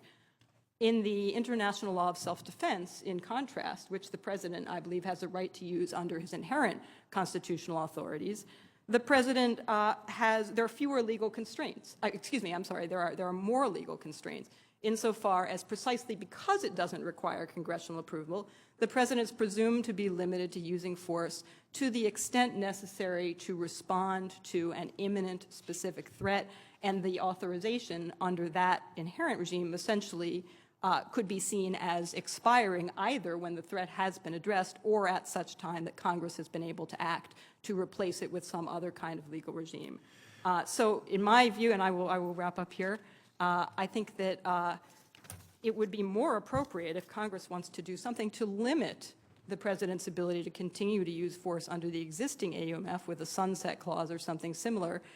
And you don't need to fear that in fact leaves the United States vulnerable at all. The president, and I think in a whatever muddled way, the first panel was trying to say this, there is already enough authority to respond to imminent threats. The question for you as a body is, do you want to make that authority where the default is he's got to come back to you and ask for more if he needs it, or where the default is that the president gets to go on at his own discretion without ever having to return, as I think the panels on the first panels on the first panel suggested they thought was legally the case. Thank you. Thank you very much, Mr. Corn. Mr. Chairman and members of the committee, thank you for the opportunity to share my views on these important questions. I should note at the outset that these views are informed significantly by my own personal background, having spent 22 years in the Army, both as an intelligence officer and as a judge advocate, including my last year as the Army's senior advisor on the law of war. The authority for, the scope of, and the means used to prosecute the armed conflict with al-Qaeda, the Taliban, and associated forces are clearly impacted by complex considerations of law, policy, strategy, intelligence, and diplomacy. The AUMF reflects the combined will of our nation's political branches to include the full might of the U.S. Armed Forces within the range of available options for addressing this threat. Although the AUMF provides a very general grant of authority, this authority is not unlimited, a blank check to wage war anywhere in the world against any group or perhaps individual who is hostile against the United States. Instead, I believe the scope, methods, and means are all rationally framed by both the authorization's language and its implicit incorporation of the law of armed conflict. Because I don't believe there is inconsistency between the nature of U.S. operations to date and these inherent limitations, I don't believe it's necessary at this point in time to modify the AUMF. Instead, I believe that Congress should continue to engage in oversight to remain fully appraised of the strategic, operational, and at times tactical decision-making processes that result in the employment of U.S. combat power pursuant to the statute, enabling Congress to ensure that such use falls within the scope of an authorization targeted at al-Qaeda, intended to protect the nation from future terrorist attacks, and that these operations reflect unquestioned commitment to the principles of international law that regulate the use of military force during any armed conflict. I believe the AUMF effectively addresses the belligerent threat against the United States posed by terrorist groups. I emphasize the term belligerent for an important reason. It is obvious that the AUMF is a grant of authority to use the nation's military power against threats falling within its scope. Therefore, only those organizations that pose a risk of sufficient magnitude to justify invoking the authority associated with armed conflict should be included within that scope as a result of their affiliation with al-Qaeda. Determining what groups properly fall within this scope is therefore both critical and challenging. The AUMF provides the President with the necessary flexibility to tailor U.S. operations to the evolving nature of this unconventional enemy, maximizing the efficacy of U.S. efforts to deny al-Qaeda the freedom of action they possessed in Afghanistan prior to Operation Enduring Freedom. In reaction to this evolution, the United States has employed combat power against what the prior panel referred to as associated forces or co-belligerents of al-Qaeda. Belligerent groups assessed to adhere to the overall terrorist objectives of the organization and engage in hostilities alongside al-Qaeda directed against the United States or its interests. The focus on shared ideology, tactics, and indicia of connection between high-level group leaders seems both logical and legitimate for including these offshoots of al-Qaeda within the scope of the AUMF as co-belligerents, a determination that, based on publicly available information, has to date been limited to groups seeking the sanctuary of the Afghanistan-Pakistan border areas, Yemen, or Somalia. If Congress does, however, choose to revise the AUMF, I do not believe that the revision should incorporate an exclusive list of defined co-belligerent groups, a geographic scope limitation, or some external oversight of targeting decisions, all of which would undermine the efficacy of U.S. operations by signaling to the enemy limits on U.S. operational and tactical reach. It is an operational and tactical axiom that insurgent and non-state threats rarely seek the proverbial toe-to-toe confrontation with clearly superior military forces. Al-Qaeda is no different. Indeed, their attempts to engage in such tactics in the initial phases of Operation Enduring Freedom proved disastrous. Incorporating such limitations into the AUMF would therefore be inconsistent with the operational objective of seizing and retaining the initiative against this unconventional enemy and the strategic objective of preventing future terrorist attacks against the United States. Finally, I believe that target decision-making during armed conflict is a quintessential command function, and that the President, acting in his own capacity or through subordinate officers, should make these decisions. He and his subordinates bear an obligation to ensure compliance with the law of armed conflict and other principles of international law when employing U.S. combat power. Every subordinate officer in the chain of command is sworn to uphold and defend the Constitution, which by implication also requires compliance with this law. I believe the level of commitment to ensuring such compliance in structure, process, education, training, and internal oversight is more significant today than at any time in our nation's history. As one familiar with all these aspects of the compliance process, I'm discouraged by the common assertion that there is insufficient oversight for targeting decisions. Furthermore, I believe few people better understand the immense moral burden associated with a decision to order lethal attack than experienced military leaders who never take these decisions lightly. If our confidence in these leaders to make sound military decisions is sufficient to entrust to them the lives of our sons and daughters, and on this point, again, I must admit my self-interest, as my son is a second-year cadet in the United States Air Force Academy and my brother is serving colonel in the United States Army, I believe it must be sufficient to judge when and how to employ lethal combat power against an enemy. These leaders spend their entire professional careers immersed in the operational, moral, ethical, and legal aspects of employing combat power. I just don't believe some external oversight mechanism or a federal judge is more competent to make these extremely difficult and weighty judgments as the people that this nation entrusts for that responsibility. Finally, I'd like to make one comment on the very hotly discussed issue of associated forces and the scope of the AUMF. In my view, when the administration refers to an associated or affiliated force, it's referring to a process of mutation that this organization undergoes. Obviously, we're dealing with an enemy that is going to seek every asymmetrical tactic to avoid the capability of the United States to disrupt or disable its operations. Part of that tactic, I think, is to recruit and grow affiliated organizations. I certainly understand the logic of wanting to include those organizations within the scope of a revised AUMF.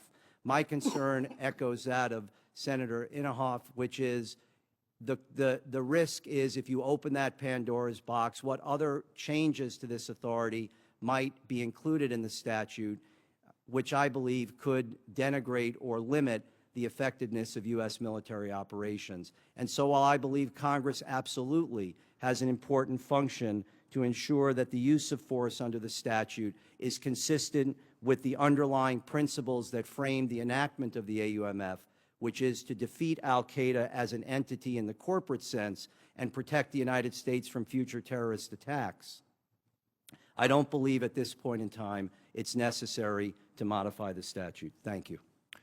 Thank you very much, Mr. Corn. Mr. Goldsmith. Thank you, Senator Levin, Senator Inhofe, members of the committee. Thank you for inviting me to testify. I've been thinking and talking and arguing about the authorization to use military force for a long time and on the need for Congress to re-engage with the meaning of that statute, the scope, and its operation. Nothing could have demonstrated that need more than the testimony on the last panel, which made clear that that the enemy we face has changed quite a lot since 9/11, that al-Qaeda itself has become dispersed geographically and organizationally, and that the United States has, both the military and the Central Intelligence Agency, has changed to meet this threat, and that the war is now taking place in many countries around the world, including, as it was acknowledged today, that the authorization to use military force, the Secretary tried to wind it back a little bit at the end, but he said that at one point that it authorized, it included force against groups in Mali, Libya, Syria, and Congo. He walked it back a little bit at the end by saying he didn't necessarily mean that there was authority under the AUMF. He didn't deny that there was, just it didn't necessarily mean that. This war has changed quite dramatically since 9/11. I believe that the basic principles of interpretation that the executive branch has been using to expand the AUMF are legitimate. Each one of those steps, I believe that co-belligerency is a basis for extending the scope of the AUMF. I think that is a traditional basis in our history. But through a series of steps, each of which are legitimate, we've come to a place that is quite different from where we began. And the question is Congress on board for that? A lot of the senators seem to be surprised at the scope of the AUMF as it's been interpreted by the Defense Department. And indeed, one of the great things about this hearing, I learned more in this hearing about the scope of the AUMF than in all of my study in the last 4 or 5 years. I learned that the war under the AUMF is probably going to go on for 10 or 20 years, that in fact, as I suspected, that the enemy is murky and difficult to pin down, and the organizational structures are changing a lot, and it's difficult to know which groups are associated with al-Qaeda and not. Lots of other things. But I think it's very important that Congress engage this issue. If nothing else, I think asking these questions, and all the questions you ask are in your request to this panel were interesting. All those questions are important to be answered in one form or another. I think it's more important to ask those questions and to surface the answers than it is to reach any particular resolution. Let me just say briefly, there are 2 potential avenues for reform. One is, what do you think about the authorization to use military force and how it's been interpreted? Are you satisfied with the process whereby the executive branch interprets it to extend to places as the first panel suggested? It seems to me that's the first order of business, to figure out what's going on under the AUMF and whether you're satisfied that the process of expansion of the war is appropriate, is legally appropriate, and that you understand what's happening. Second question is what to do with entities that fall outside of the AUMF, extra AUMF threats. Frankly, as Senator King said, if you interpret the AUMF broadly enough, you don't need to worry about extra AUMF threats. So when the panelists from the Defense Department were saying they're very satisfied with current authorities, one would like to know what that means. How broadly are they interpreting the AUMF? How broadly are they interpreting Article 2 to be satisfied? It seems to me that the first question is the AUMF, and then the question of extra AUMF threats should be addressed, especially since the Defense Department said that this war will be going on for 10 or 20 years at least. With regard to extra AUMF threats, I've suggested proposals about how to deal with them. The basic question is, are you satisfied with the President's Article 2 powers to address extra AUMF threats? I believe, and this panel, to my surprise, appears to robustly believe that the President the committee, has robust Article 2 powers to exercise self-defense against emerging threats.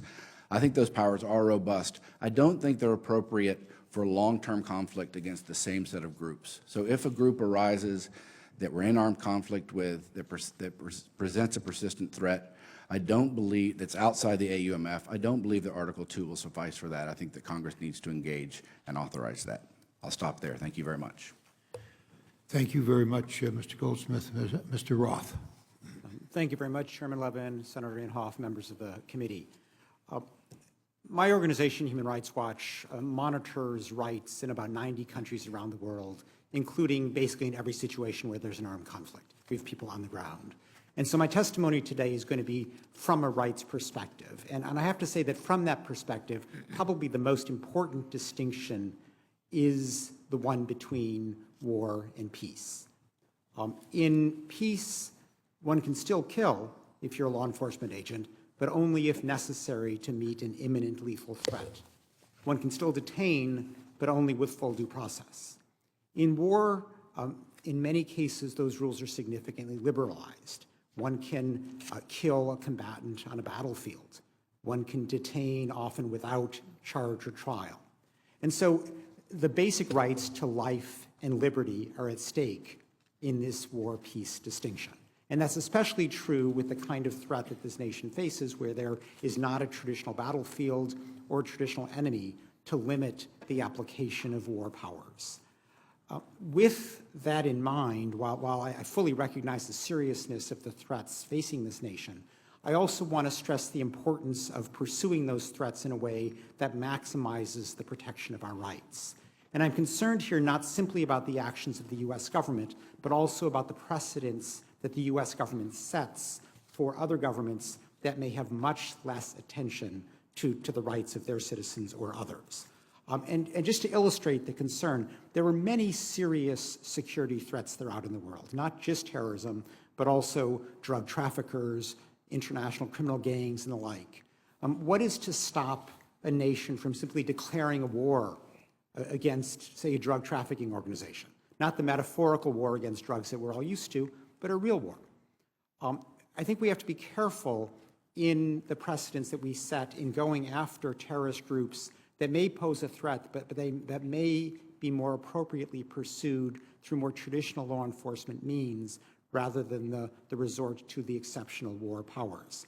And this is not just, a concoction in my mind. China already came very close to using a drone to summarily kill a drug trafficker that it was trying to pursue.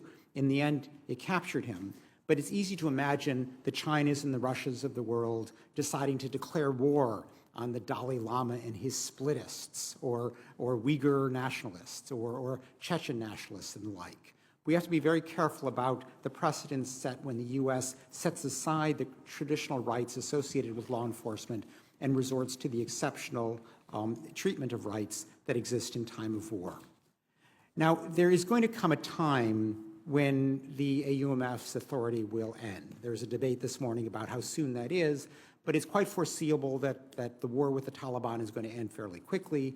Certainly the core al-Qaeda is close to being decimated.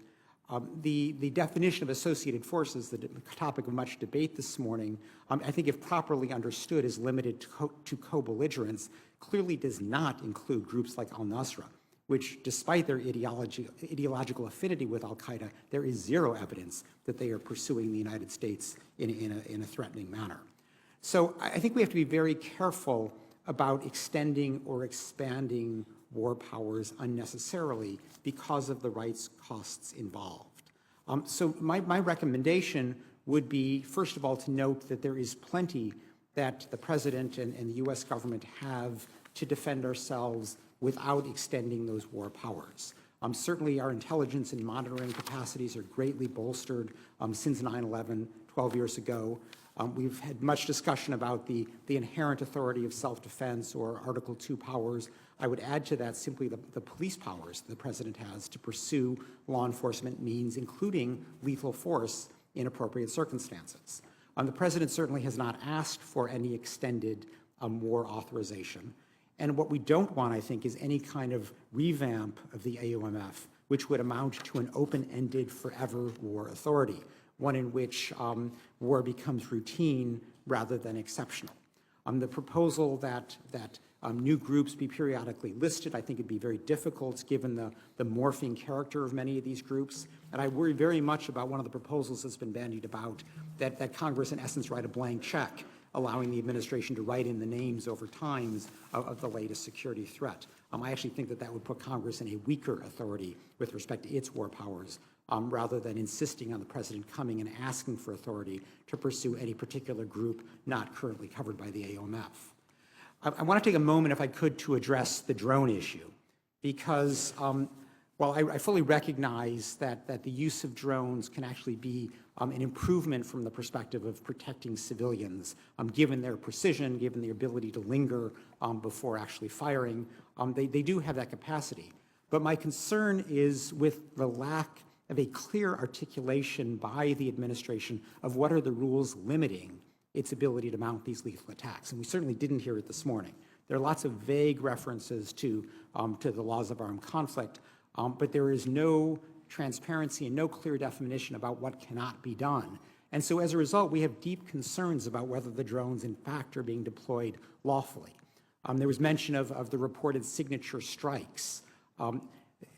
Assistant Secretary Sheehan said that was only for core leaders, but there's considerable evidence that that's not the case, that the factors going into making one a signature strike target include things like bearing arms openly or hanging out with the wrong people, which frankly are attributes of many, many people in places like Yemen or Somalia or northwestern Pakistan.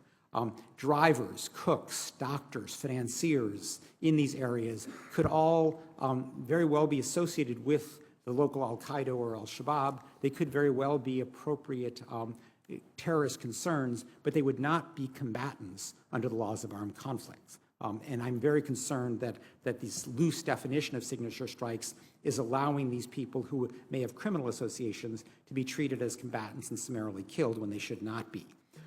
There's also the question as to combatants against whom. Even if some of these people are combatants, there's very little evidence that we've seen that they're plotting against the United States rather than against the Yemeni government or the Somali government. And I think many Americans would be surprised to learn that the drone attacks are being launched in defense of other nations rather than in defense of ourselves. We don't know any of this for sure because of the shroud of secrecy, but there is deep reason for concern. I want to stress that you don't need a war to use drones. The policing power allows drones to be used to meet an imminent threat. But there is a real question as to whether even that limitation is being respected, given the lack of transparency and the vague standards being used. Final point on Guantanamo. I think it's fair to say that Guantanamo at this stage is an unmitigated disaster for the United States. It is hurting, not helping our security. And I would not want to do anything in extending or amending the AUMF that makes it easier to keep Guantanamo open. I think we've seen by now that federal trials are much tougher and much more certain as a way of prosecuting terrorist suspects. There is a much lesser recidivism rate of people who have gone through the U.S. criminal justice system as terrorist suspects as opposed to people who have gone through Guantanamo. Guantanamo is not a long-term solution. Even the Bush administration felt pressure to release people. We have to recognize that given the difficulties of military commission prosecutions, that we are going to face the moment sooner rather than later where a war theory is no longer going to allow detention at Guantanamo. And if we've squandered the opportunity for criminal prosecutions in the regular courts, the United States is going to be less safe, not more safe. So again, coming back to the core issue, this is yet one more reason why I think our aim should be to wind down the AUMF as quickly as possible, certainly not to expand it or amend it further. Thank you. Thank you very much, Mr. Roth. Mr. Stimson, I'm sorry, Mr. Stimson. Thank you, Mr. Chairman, and Senator Inhofe and distinguished members of the committee for inviting me here today. And I found particularly helpful the 15 questions that the committee put to all the witnesses, and I've tried to weave answers to many of the themes running throughout those questions in my written responses, and I'm going to focus on one aspect of that today. My views are informed, much like Professor Korn's, by my 20-plus years in uniform as a Navy JAG, but also as my time as a Deputy Assistant Secretary of Defense in charge of detainee policy when I had the privilege in the second part of the Bush administration to testify before this committee regarding the Army Field Manual on interrogations and the detainee policy. I want to explain and defend why I believe it would be unwise, at least at this time, to amend or repeal the AUMF and suggest some principles going forward for any additional legislation aimed at those organizations or entities that pose a substantial terrorist threat to our country, but who are not specifically covered by the current AUMF. And let me just say, as a third-generation Navy man, let me be blunt. Nobody, especially anybody in the U.S. military, wants to be in a state of armed conflict. Any authorization for use of military force, be it from legislation or even Article II powers, or both, must be done only when absolutely necessary and only as a last resort. As you know, both the Bush and Obama administrations have concluded that our country is at war and that it is indeed engaged in an armed conflict with al-Qaeda. And the 2001 AUMF directed the President in the preamble to, quote, protect the United States citizens both at home and abroad, unquote, and authorized him to use all necessary and appropriate force against, and then the Chairman quoted it in the beginning of his comments, against those nations, organizations, or persons he determined planned, authorized, committed, or aided the terrorist attacks of 9/11 or aided or harbored same. And I take Senator King's point about the past tense. But I would say to that the U.S. Supreme Court has affirmed our engagement in an armed conflict, and consistent with the law of armed conflict, the United States may use force, including lethal force, against its enemies. The AUMF, as you heard from the first panel, has and continues to act as the legal framework for, among other things, detention and targeting decisions. But I want to address something that Senator King brought up and I think is sort of floating around the room about the AUMF. The AUMF is actually self-limiting. First, it is limited to al-Qaeda, the Taliban, and persons and forces associated with those organizations. It is not a mandate to use force against any terrorist organization or other entity that may threaten U.S. national security. Second, it is limited by the principle that force should be deployed only, quote, in order to prevent any future acts of international terrorism against the United States, unquote. That comes from the AUMF itself. Third, as you've heard from the first panel, it's limited by the law of armed conflict.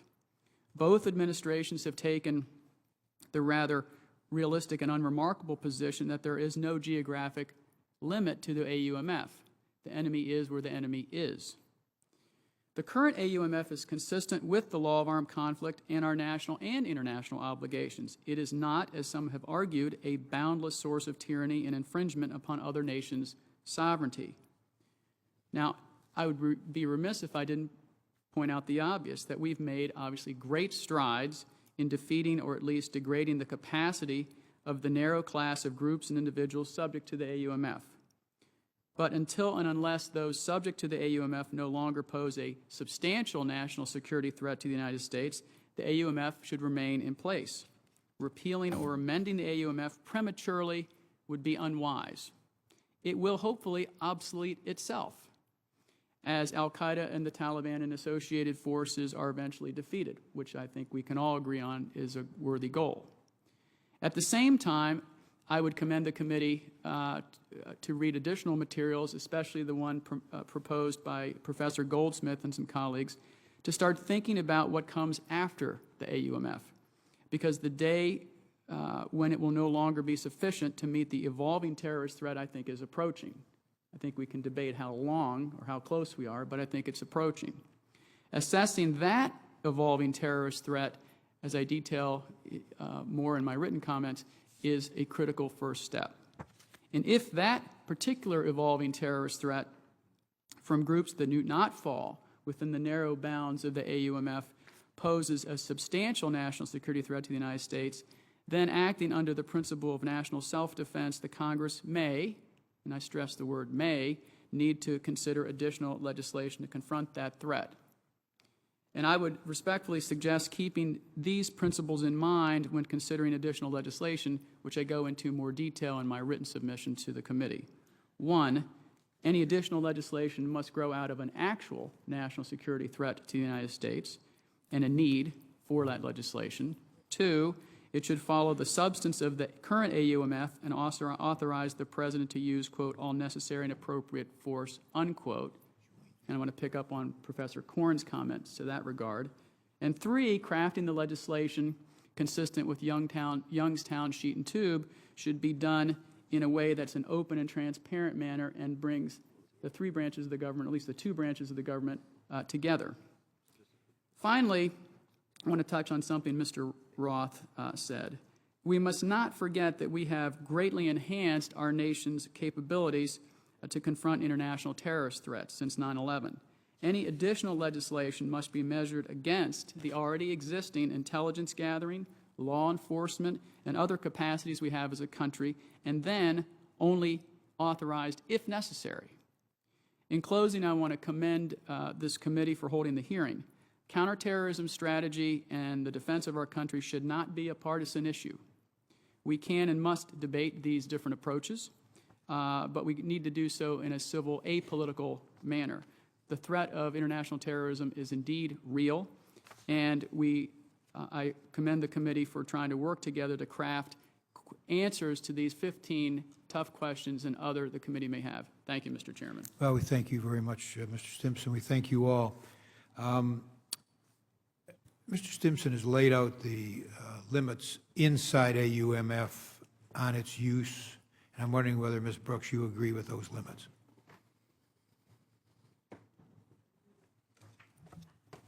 I agree that those are the limits in the AUMF on its face. I think that there are a couple of separate questions. One is there's some ambiguity, I think, in the AUMF as to congressional intent, which I don't think can be resolved by reference to the language itself. So I don't think my former colleagues from the Obama administration are saying anything at all implausible when they say that it could be construed to provide precisely the authorities they interpret it as providing. That's why, in a way, I suggested that this is a policy decision for you as much as anything else.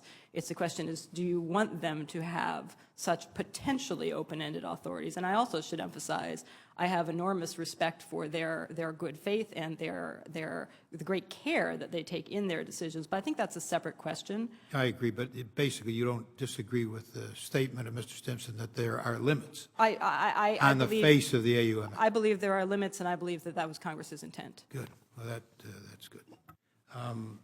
The question of co-belligerents, for under the law of war, for co-belligerents to be included in the who the target or who the named force, named source of attack is, for them to be included, they must, as I understand it, join with the named belligerent, and that they must also be participating in an attack on the United States. Would you agree with that, Mr. Roth? I mean, yes, but I would add one other thing, which I think is critical here, which is that the original belligerent has to still exist. The original? The original belligerent has to still exist. Right. And I think we're very much facing the prospect of Al-Qaeda Central being decimated. You can't then have co-belligerents. That's a different authorization. All right, but as long as Al-Qaeda exists, you would agree, I think you all would probably agree, that the co-belligerent doctrine would require that co-belligerent join in an attack on the United States. Yes. Okay. Now, that gets to the point of al-Nusra, by the way, where I think I misspoke in suggesting that al-Nusra then might come under that doctrine, because unless they joined in an attack on the United States, I don't think that, and I think I misspoke on that one. So I'll just I'll just confess error on that, because I think I was too sloppy in terms of my statement about al-Nusra, and we'll let Senator Kaine comment if he wishes later on. The next question I have is the 10 to 20 year reference that we heard from a member of the first panel. I don't think that was a reference to AUMF's life. I think it was a reference to how long that particular witness thought we would be facing the kind of belligerency which he described. So I'll just say that in clarification of what I believe was the statement. Let me ask now about the question of U.S. Persons and whether or not the law of armed conflict requires a different decision-making process or different standards be applied when targeting a U.S. person. If a U.S. person joins an enemy force, is that person subject to being designated an enemy combatant? Let me start with that, Mr. Corn. I think the answer is clearly yes. All right. Does anyone disagree with that? No. Everyone says shakes their head no. Now, there was some, let us assume for a minute, I want to get to this due process issue in the couple of minutes I got left. Assume that there's strong evidence that another attack takes place through the air, and that one of the three planes attacking us has already hit a target in the United States, that it's clear from the evidence that this is an al-Qaeda attack on us with three small planes. It's also clear that the second and third planes are piloted by U.S. citizens. And the strong evidence, however, is that they are part of an attack by al-Qaeda on us.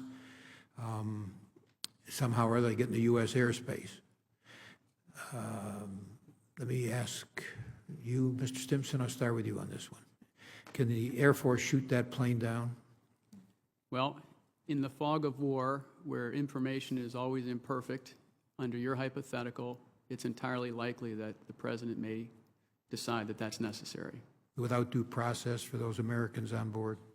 Without ex-ante judicial process, but process within the executive branch under the exigencies of inherent self-defense. All right, but you would say that there doesn't need to then be a judicial proceeding before that plane could be shot down?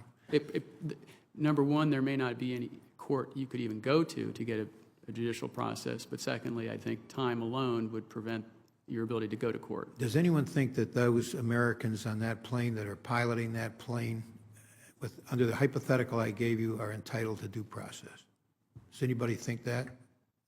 Mr. Corn?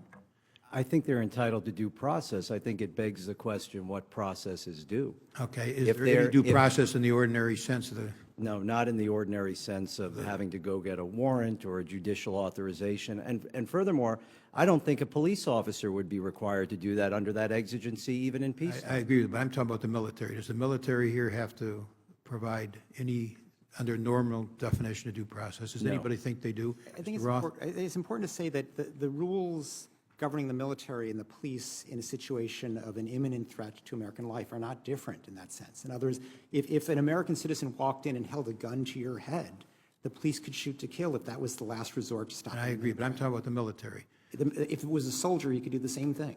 Okay, so that a military can shoot that plane down, there's no doubt in anybody's mind about that. Is that correct? Okay.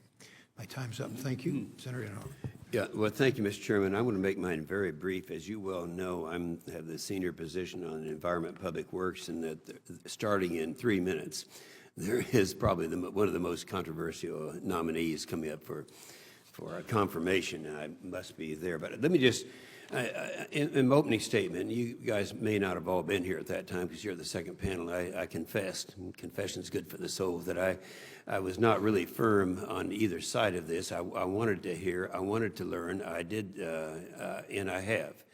And I will have to say that the testimony has been very enlightening to me, more so than I think any other committee that we've had. Let me say to you, Mr. Roth, that I'm coming from a prejudiced perspective when I say this, but you helped me make up my mind probably more than anyone else did. Not that it's all made up yet. But I've probably spent as much time looking at this asset that we have called Guantanamo Bay as anybody else that's up here at this table. And while there's not time to go into the details, we also look at what is a good deal and not a good deal for the American people, because we're responsible for the expenditures of the money, as you know. One of the few good deals we've had since 1904, even if you didn't like the way they operate, would be Guantanamo Bay. That's $4,000 a year, and about half the time, Castro doesn't even bill us for it. So it's a pretty good deal that we've got there.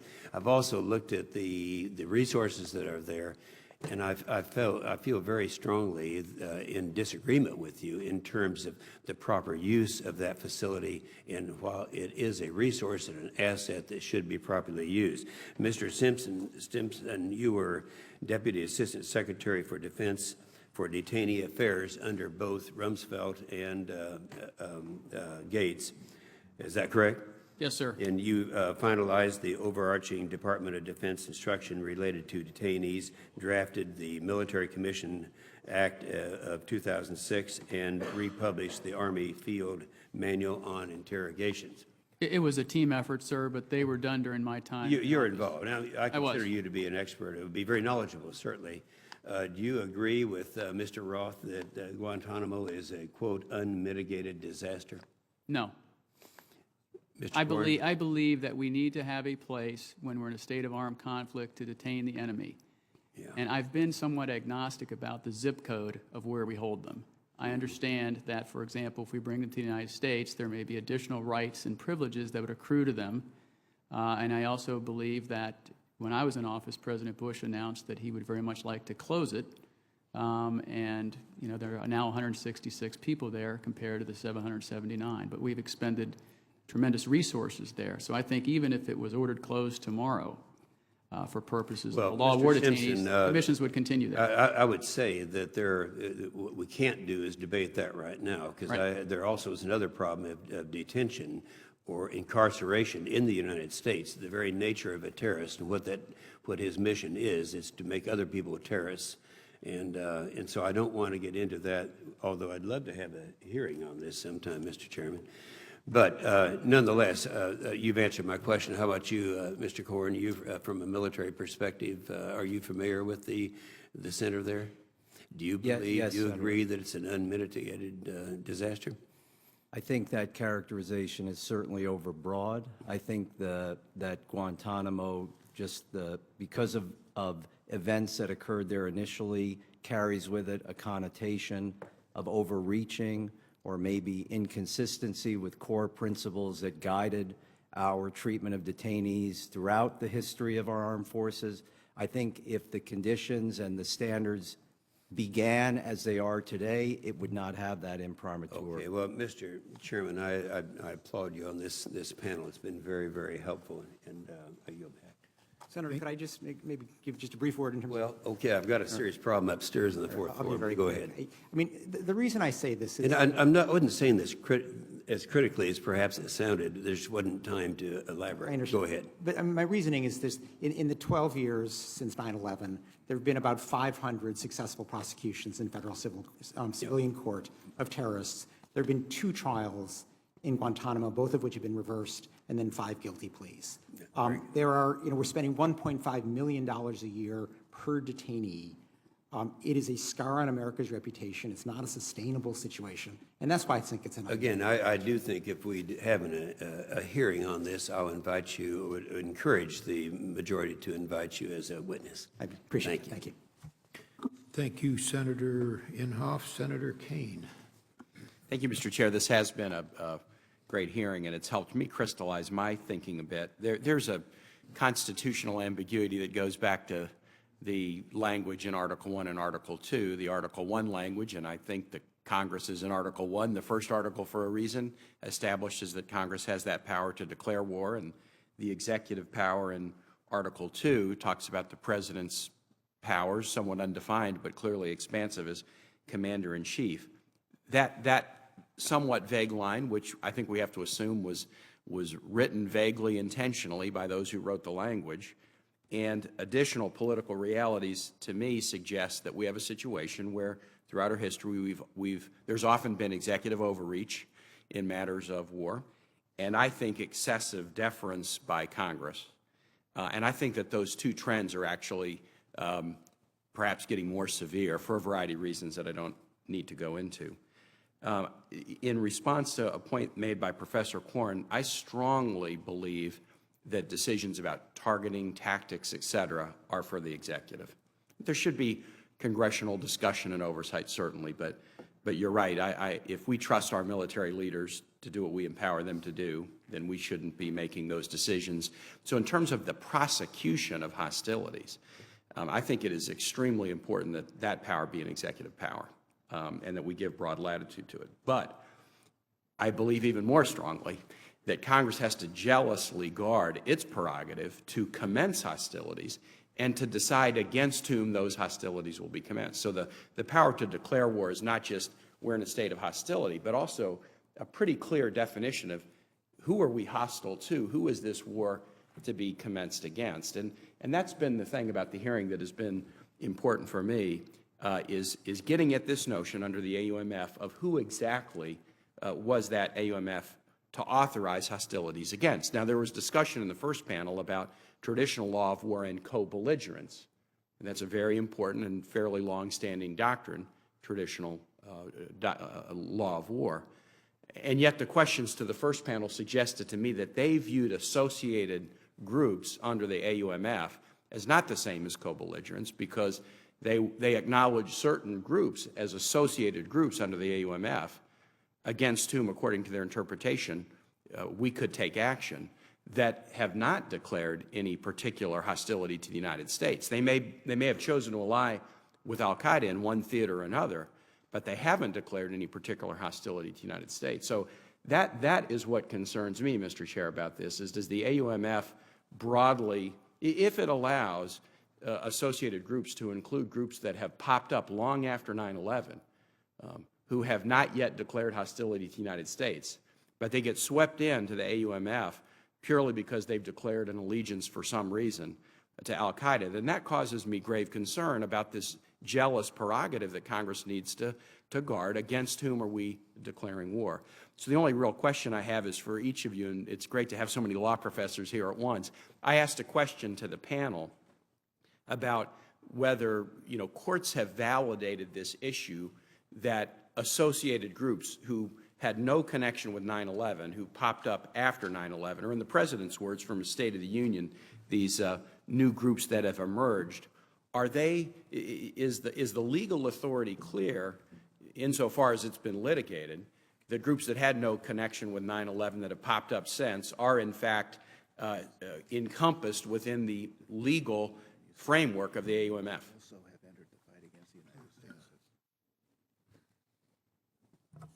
Senator Kane, I don't think it's clear. I would actually refer back to a point that Senator McCain made earlier. Most of the litigation on this is related to the scope of detention authority, in which we have both clear legislation and a clear expression of its interpretations of the AUMF by the executive branch in court filings. But I would note that, as Senator McCain suggested earlier, the power to detain is a lesser included power of the power to lawfully target. But the power to lawfully target is obviously not necessarily an included power in the power to detain. I think those are distinct issues and should properly be seen as such. But anyway, I think that in terms of your question, is there clarity from litigation? No. Professor Korn or others? I think one thing we have to recognize is that even the judicial review of the detention issues, in those cases, the courts have shown great deference to the judgments of the executive as to who is or who is not properly designated as falling under the scope of the AUMF. So even if there are judicial decisions that endorse the detention of individuals from associated forces, it in many ways is just a ripple effect of the executive's determination. I tend to disagree with Professor Brooks. I do believe that this litigation has basically permitted detention as an element of the exercise of the principle of military necessity, which is invoked through the AUMF, which by implication would extend to targeting as well. So I think you could read those decisions to support or to validate the executive judgment of which groups fall within this category. But ultimately, I agree with you, Senator, that Congress absolutely does have the prerogative to set limits on the scope of the AUMF, who the enemy is, the duration, the geographic scope, and I think I do agree with Professor Brooks that that is really the policy question more than the legal question that Congress has to work through. Senator Kane, if I could, I disagree with Mr. Korn in the sense that in an armed conflict, the power to detain extends beyond combatants. You can have a security threat who may not be a combatant and still be authorized to detain them. So the fact that the courts have interpreted the AUMF fairly expansively with respect to associated forces to allow detention does not necessarily imply the same expansion with respect to targeting. And as to your basic point, I mean, logically, of course, a new force can join a war later. So if Al-Qaeda Central is fighting along and a new force that didn't exist 12 years ago joins it, yes, that is a co-belligerent. It could be attacked too. But if the original belligerent disappears, which I think we are nearing the prospect of, the concept of co-belligerency no longer makes sense for the purpose of the AUMF. And so this expansive view that you can keep adding associated forces stops working, not only because they may or may not have joined arms against the United States, but also because the original focus of the AUMF, Al-Qaeda, I think is in the process of disappearing. Senator, I would just add a couple points. One is to your broader first point, and that is I think it's actually very helpful and has proven to be helpful in the last 10 to 12 years when Congress does engage and focus and work with the executive branch on these tough issues. And I would commend to your attention, the committee's attention, the work done by the Congress on the FISA Amendments Act, the Patriot Act amendments to that, the Military Commissions Act of 2009, where there was a consensus over time that additional safeguards needed to be put in place. So when you made the point earlier that you would very much hope that the administration would come to Congress if they were considering kinetic action in Syria, I think that's an excellent point. Another thing that I would add, and that's to Senator King's comment about the associated forces piece. There has been very quietly and methodically a great deal of law made by the D.C. Circuit and the D.C. District Court in the habeas litigation, where not only the Bush administration, but then the Obama administration has, as Professor Brooks pointed out, put forth their position that Al-Qaeda, the Taliban, and associated forces, and thereby defines them because they have to put forward some evidence, consists of X, Y, and Z. And the courts have actually had to look at that, as courts do, to see whether they fit in, the evidence is there to justify detention. Some decisions have resulted in them declaring them not to be enemy combatants. Most have upheld that. And so I think, you know, even though the Congress is typically the body that legislates, the courts have had to fill in this gap and provide more clarification to those narrow definitions. Thank you very much, Senator Kane. Senator McCain. Thank you. If I could just ask the witnesses a series of short questions, and then I'd like for you to elaborate on your answers as you so choose. And if we could go down beginning with you, Professor Brooks. Do you believe that al-Qaeda, even though having morphed in many respects, is on the increase or decreasing? I'm only able to evaluate based on what I see in the media, obviously. So subject to that caveat, though, my sense is that al-Qaeda as such is on the wane, that it has less popular support in the Arab and Islamic world, that we have succeeded in significantly, words like decimating have been used by the president, the DNI, al-Qaeda core. I do believe that it has popped up in franchise form elsewhere, but my sense, at least from a careful read of the March testimony by DNI Clapper, is that the administration, at least publicly, does not appear to see an imminent threat to the United States coming from any of its offshoots. Mr. Corn. First off, I would like to qualify my answer by acknowledging I don't have access to sensitive information. And again, as a former intelligence officer, I think that would be very important. But my sense is that al-Qaeda, as we know it, is following classic insurgent doctrine, which is to recede when pressure is against it, regroup, reorganize with a goal of coming back and being able to find other vulnerabilities. So I'm reluctant to say it's stronger or weaker. I think it's in a different phase of operations now. I basically agree with the first two panelists. I only know what I read in the newspapers, and it seems like that the core is weakening and that it's popping up in other places with an uncertain threat to the United States. Mr. Roth. I agree. I think the principal threat to the franchises is actually to local governments, not to the United States. There's obviously some threat to the United States. Al-Qaeda core seems to be pretty decimated. Mr. Stimson. I'll incorporate by reference the previous answers. I don't have access to that information from a classified level. Do you believe that the authorization, the use of military force ought to be abandoned, allowed to expire, updated, or replaced? If I were in your shoes, Senator, I think I would want to take this current AUMF and put a sunset on it, with the understanding that if the administration does feel that there are intense, sustained, ongoing threats, it should come back and with some specificity say to you and your colleagues, here is what the threat is, here is what we know about it at this moment, and here is the scope of authorization that we believe we need to successfully combat it. Here's a question that I would love to have you pose to the Attorney General, would be, what is it that you believe that you need to do that you do not believe can be done under your inherent powers, Article 2 powers?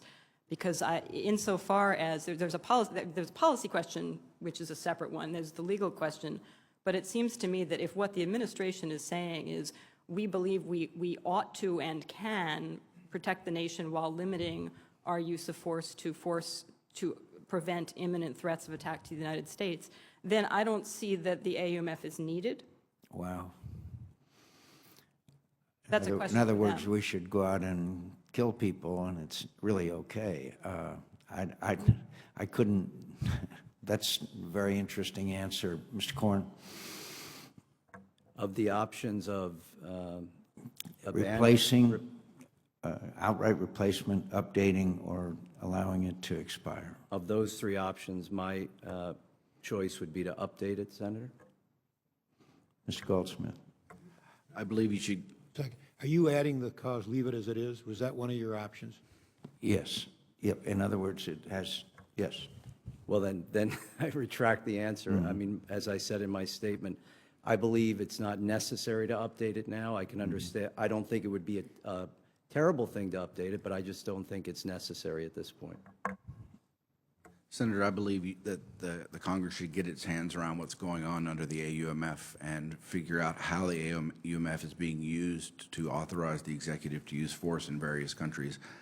I would perhaps, after getting my arms around that, require closer collaboration with Congress on how the AUMF is updated by the executive through interpretation.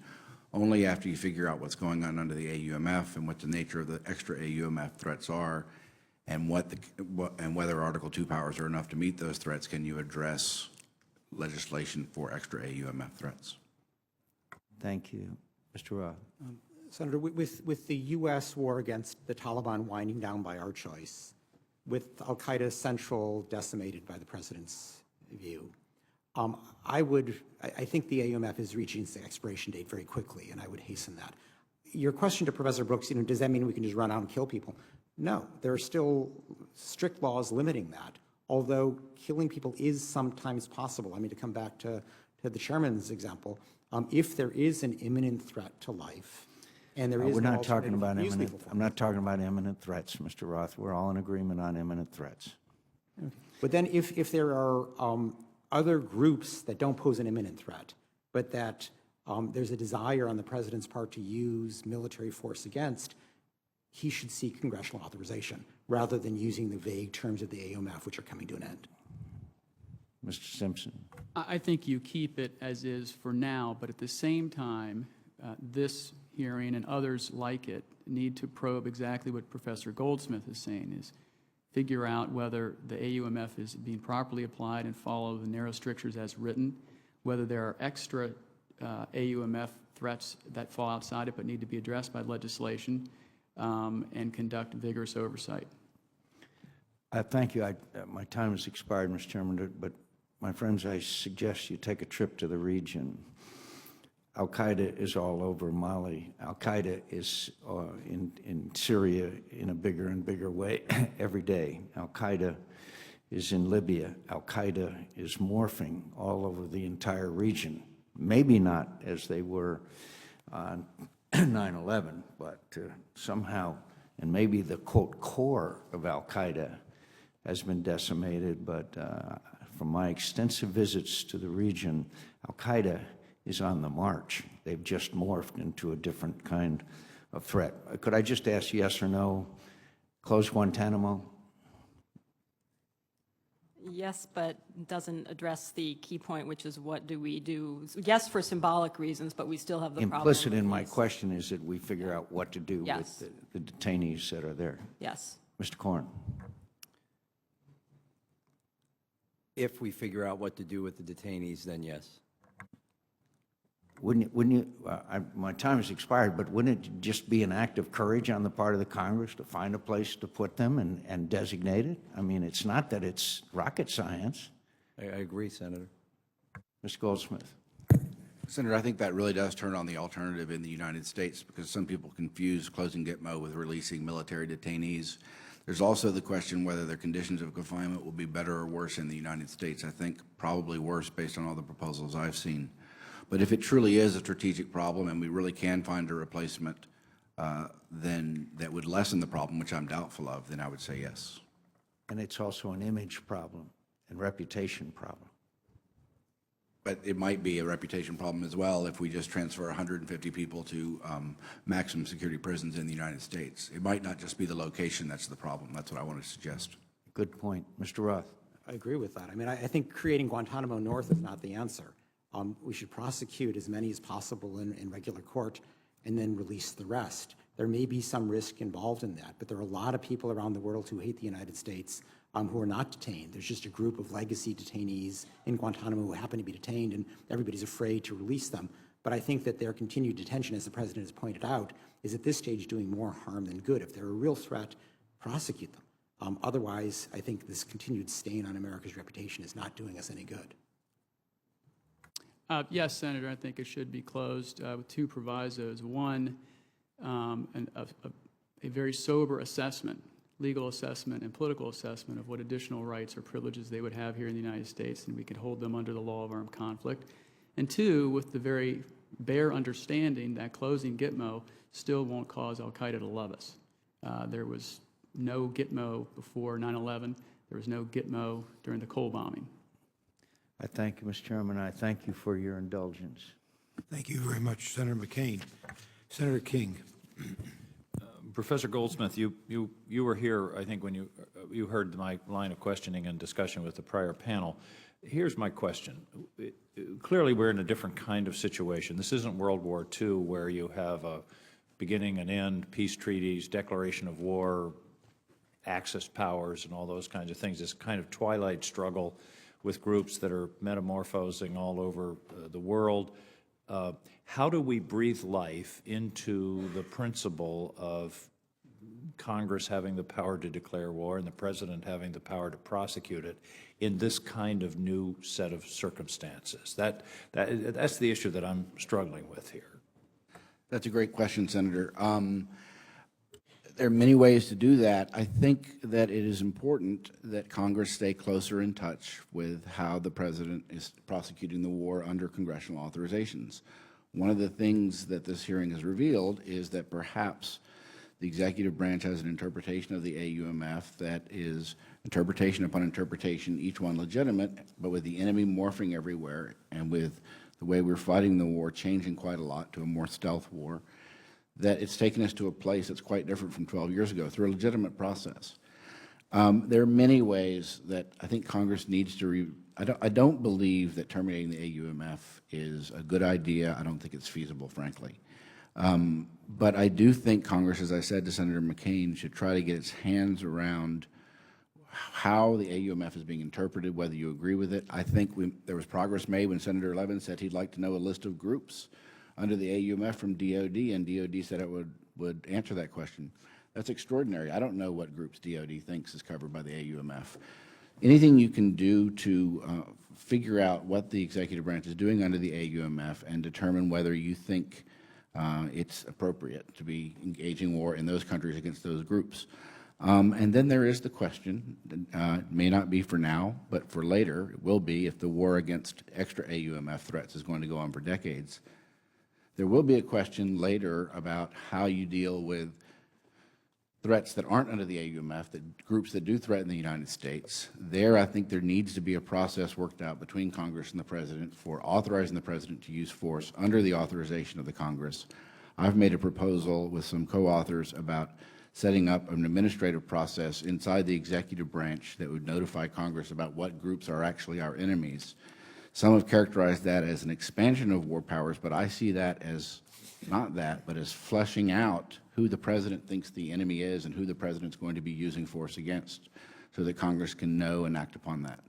But let me say, figuring this out, how separation of powers work in this new type of war it's very tricky. There are many options open to Congress, but I feel very strongly that every 12 years or so it's time to engage and figure out whether you agree with the scope of the war. Just to pick an arbitrary number.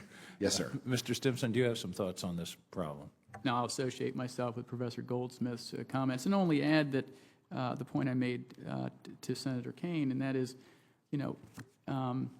it seems that there have been certain inflection points in the last 12 years where the courts have periodically, and uncharacteristically for that matter, engaged in issuing opinions with respect to wartime issues, specifically detention. But then periodically Congress jumps in and weighs in on various counterterrorism and other tools.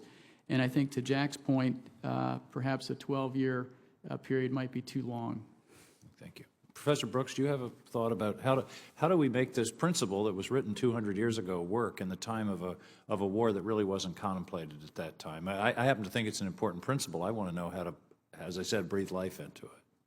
I think it is very tough. I guess I would emphasize that we actually have a choice of legal frameworks for how to deal with the ongoing threat from terrorism, and I think everybody here is in complete agreement that we want to make sure that the United States and the executive branch has the authority to protect us with military force if necessary against imminent attack. No question, everybody's in agreement.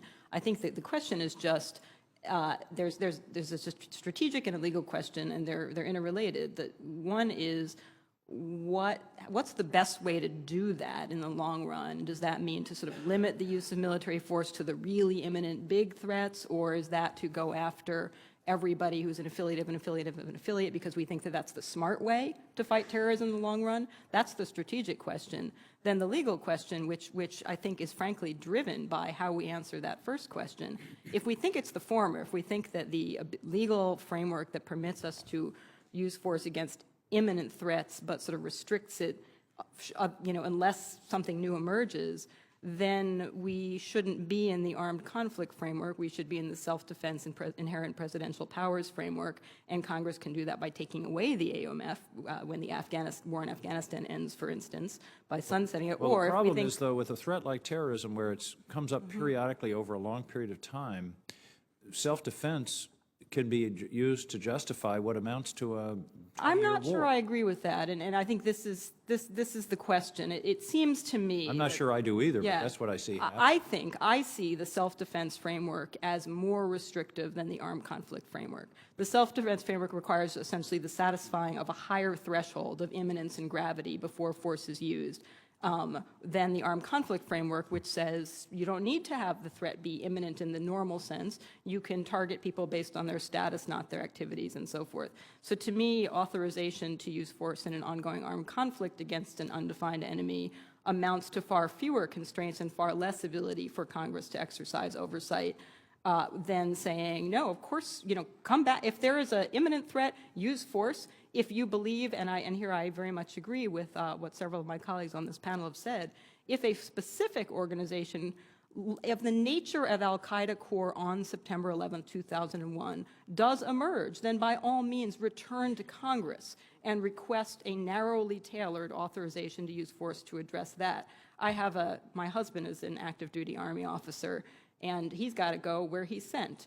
And it sure would give me a lot more comfort to feel like where he is sent, whether I agree with the policy or not, that he's being sent wherever in harm's way, only if both Congress and the executive branch agree and have seriously thought about the need for that. And right now, I think we've tilted a little too much towards just the executive branch. I agree, and I think what you just characterized, it was exactly the way the framers thought about it. Thank you all very much. Mr. Chairman, thank you. I think this has been a very important panel and day hearing, and thank you for setting it up.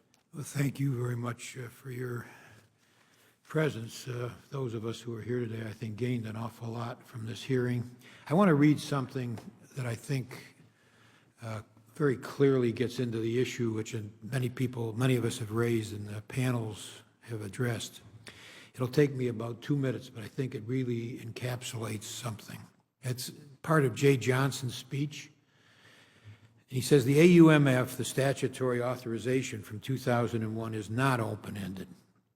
It does not authorize military force against anyone the executive labels a terrorist. Rather, it encompasses only those groups or people with a link to the terrorist attacks on 9/11 or associated forces. Next paragraph. Nor is the concept of an associated force an open-ended one, as some suggest. This concept, too, has been upheld by the courts in the detention context, and it is based on the well-established concept of co-belligerency in the law of war. The concept has become more relevant over time as al-Qaeda has, over the last 10 years, become more decentralized and relies more on associates to carry out its terrorist aims. And the final paragraph. An associated force, as we interpret the phrase, has two characteristics to it. One, an organized armed group that has entered the fight alongside al-Qaeda, and that's something we talked about before, and I was a bit sloppy on when I talked about al-Nusra.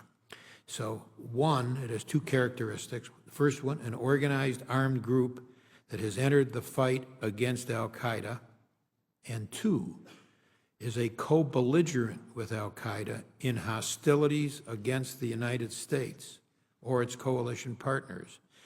In other words, the group must not only be aligned with al-Qaeda, it must have also entered the fight against the United States or its coalition partners. Thus, an associated force is not any terrorist group in the world that merely embraces the al-Qaeda ideology. More is required before we draw the legal conclusion that the group fits within the statutory authorization for the use of military force passed by Congress in 2001. Now, I view that as an extremely careful, thoughtful description of the AUMF and what it authorizes and what it doesn't authorize. And I will ask our panel, and then I'll give my colleagues a chance also to weigh in if they want to further. This was a long speech of his, and I only picked 3 paragraphs, but I think it really addresses the concerns that are raised here today. Let me go down the line.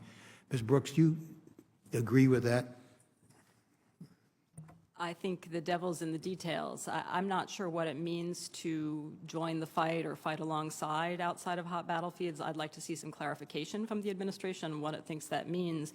I'd also like to know some of the legal and factual reasoning that gets us from that to, for instance, strikes against Somalia's al-Shabaab, because I don't see how they could be said to satisfy those criteria. Okay. Well, no, that's different. I'm talking about the criteria. Do you agree with not whether al-Shabaab is listed, but meets this criteria? Do you agree with this criteria I think the in criteria, general? I think in this context, the criteria are sufficiently vague as to, in practice, as we see with the targeting of al-Shabaab, become virtually meaningless. All right, so this is too vague for you. Mr. Corn? I agree with it. I would also like to see more information on how these decisions are made. I don't think I should, because I don't have access to classified information, and I think that one of the great challenges here is you're dealing with an opponent that follows an asymmetric pattern of behavior, and if you disclose this information publicly, you're basically signaling to the enemy exactly what the criteria are that the United States uses to designate a group a co-belligerent, which could have a negative consequence. I think what that speech reflects implicitly is that this is not a characterization that's made lightly, that it's based on an intense focus on all available intelligence, and I think that that's the function of the commander-in-chief and his subordinate officers when you're engaged in a conflict. To the extent that it's possible to describe in words what the AUMF does in terms of its authority, in terms of limiting it, the way it limits it, do you agree with this description? Absolutely. Mr. Goldsmith? Yes, sir. I think it's a perfect description of, in brief, of how the AUMF should be interpreted. But I have to say my confidence in what it means was shaken a little bit today by the first panel's, the scope and the breadth in which they thought the president was authorized to use force against groups outside of countries that we, at least in the public, know we're operating in.